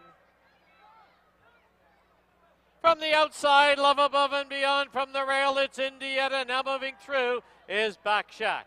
Followed by Time Ticker and Road Closure as they go under the line. Indiana has a short lead. Pressing up on the outside is Back Shack. Love Above and Beyond sits in third. 2.5 for the back is Time Ticker with Road Closure, the trailer. Into the clubhouse turn they go. The opening quarter, a leisurely 23-1. As they run past the half-mile marker. Indiana on the inside, on the outside, back Shack. 2 lengths back is Love Above and Beyond, and 2.5 for the back. Road closure on the outside of Time Ticker. As they head towards the 5/16 pole, it's on the inside, Indiana, back Shack. Love Above and Beyond comes to make a line of 3. Time Ticker currently nowhere to go. Half 47-1. Midway on the final turn. Indiana clings to the lead. Back Shack right there. Love Above and Beyond. Time Ticker will need a way through in road closure. And down the lane they come. It's Indiana with the lead. Time Ticker trying to shake loose at the rail. Back Shack on the outside. But Indiana is gone. She'll win it in the clear. Time Ticker second. Back Shack third. Followed by Love Above and Beyond and road closure.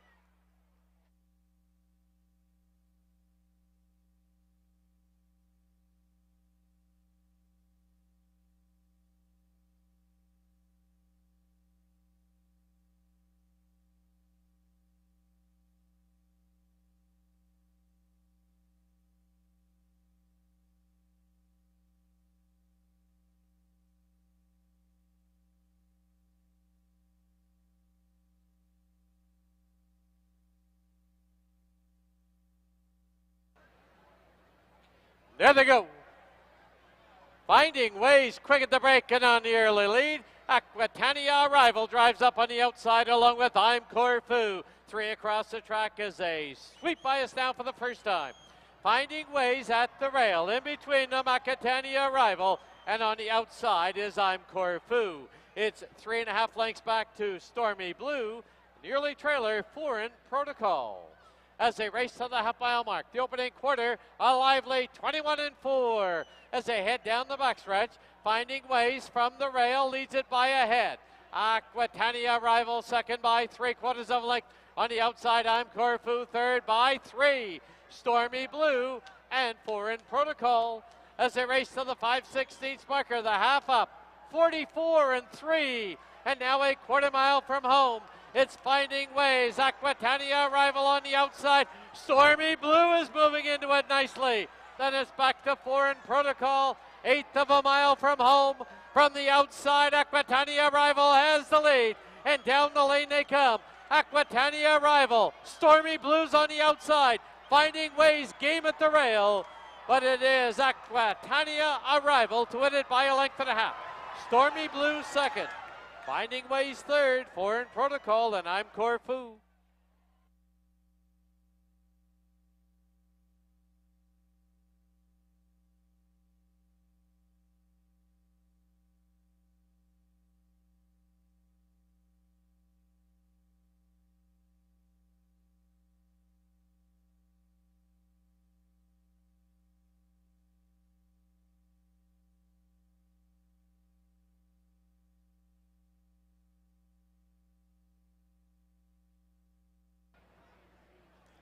There they go.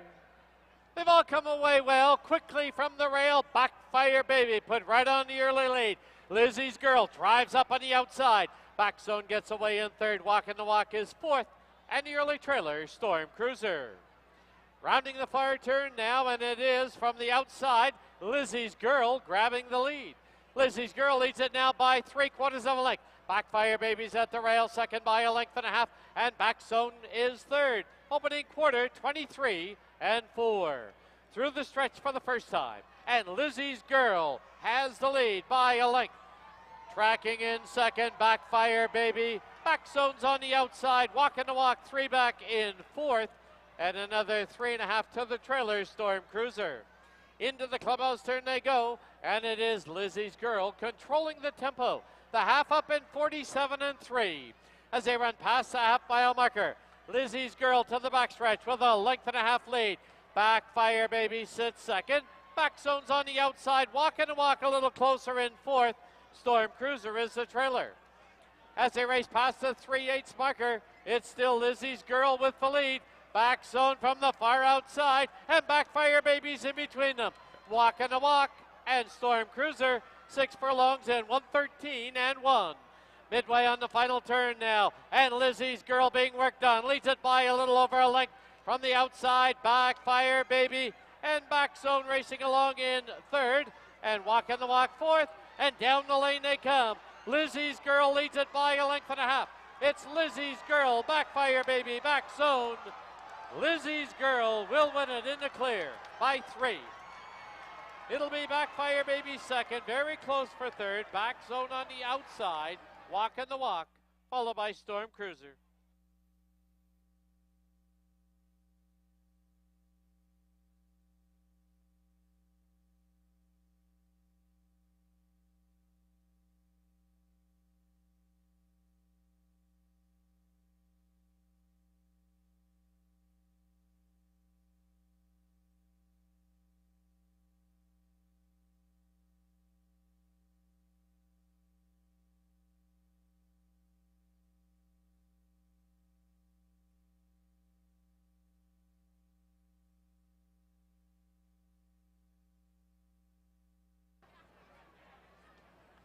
There they go.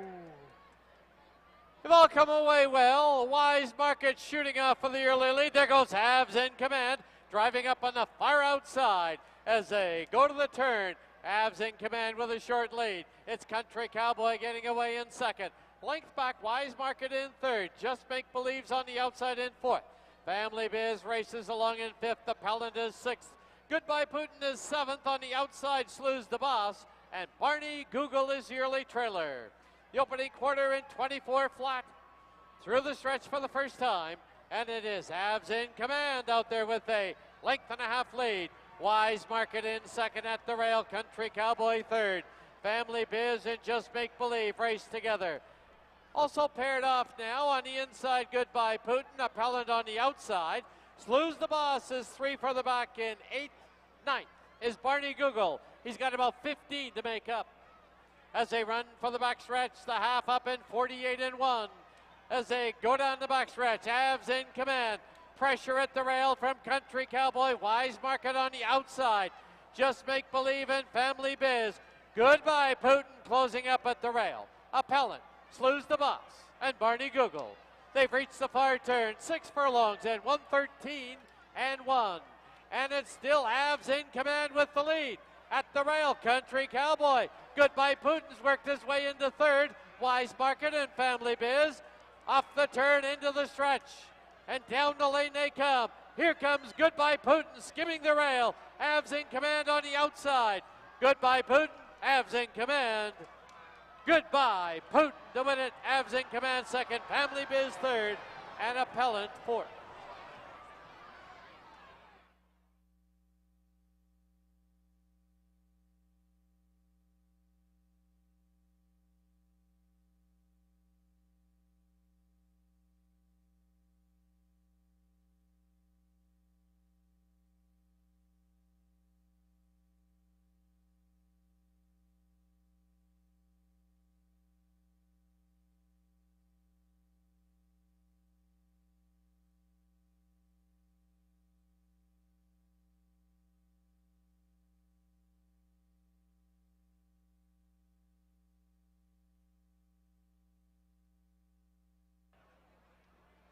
There they go. Bill Smoking Bullets and right off for the early lead. Moving through now on the inside, here's Deputy's Dancer as they pass by us now for the first time on the outside. Here is I'm a Cheetah Knopfler. Length and a half back now is You Don't Own Me. Ring of Carries at the rail. On the outside, another Guinness. Into the clubhouse turn they go. And Deputy's Dancer from the rail leads it by a neck. Bill Smoking Bullet second by a length and a half. I'm a Cheetah races along in third. At the rail is You Don't Own Me. Knopfler's on the outside. Another Guinness, Ring of Kerry. Then on the outside in 8th is Patty Dioro, and the early trailer is Driller. That opening quarter went up in 22-1. The half, 46 flat. Quarter mile from home and 3 across the track. Wide on the track, there goes Knopfler. In between them now, You Don't Own Me. At the rail is Deputy's Dancer. Also Bill Smoking Bullet right there. Ring of Kerry trying to drive it up deep on the track.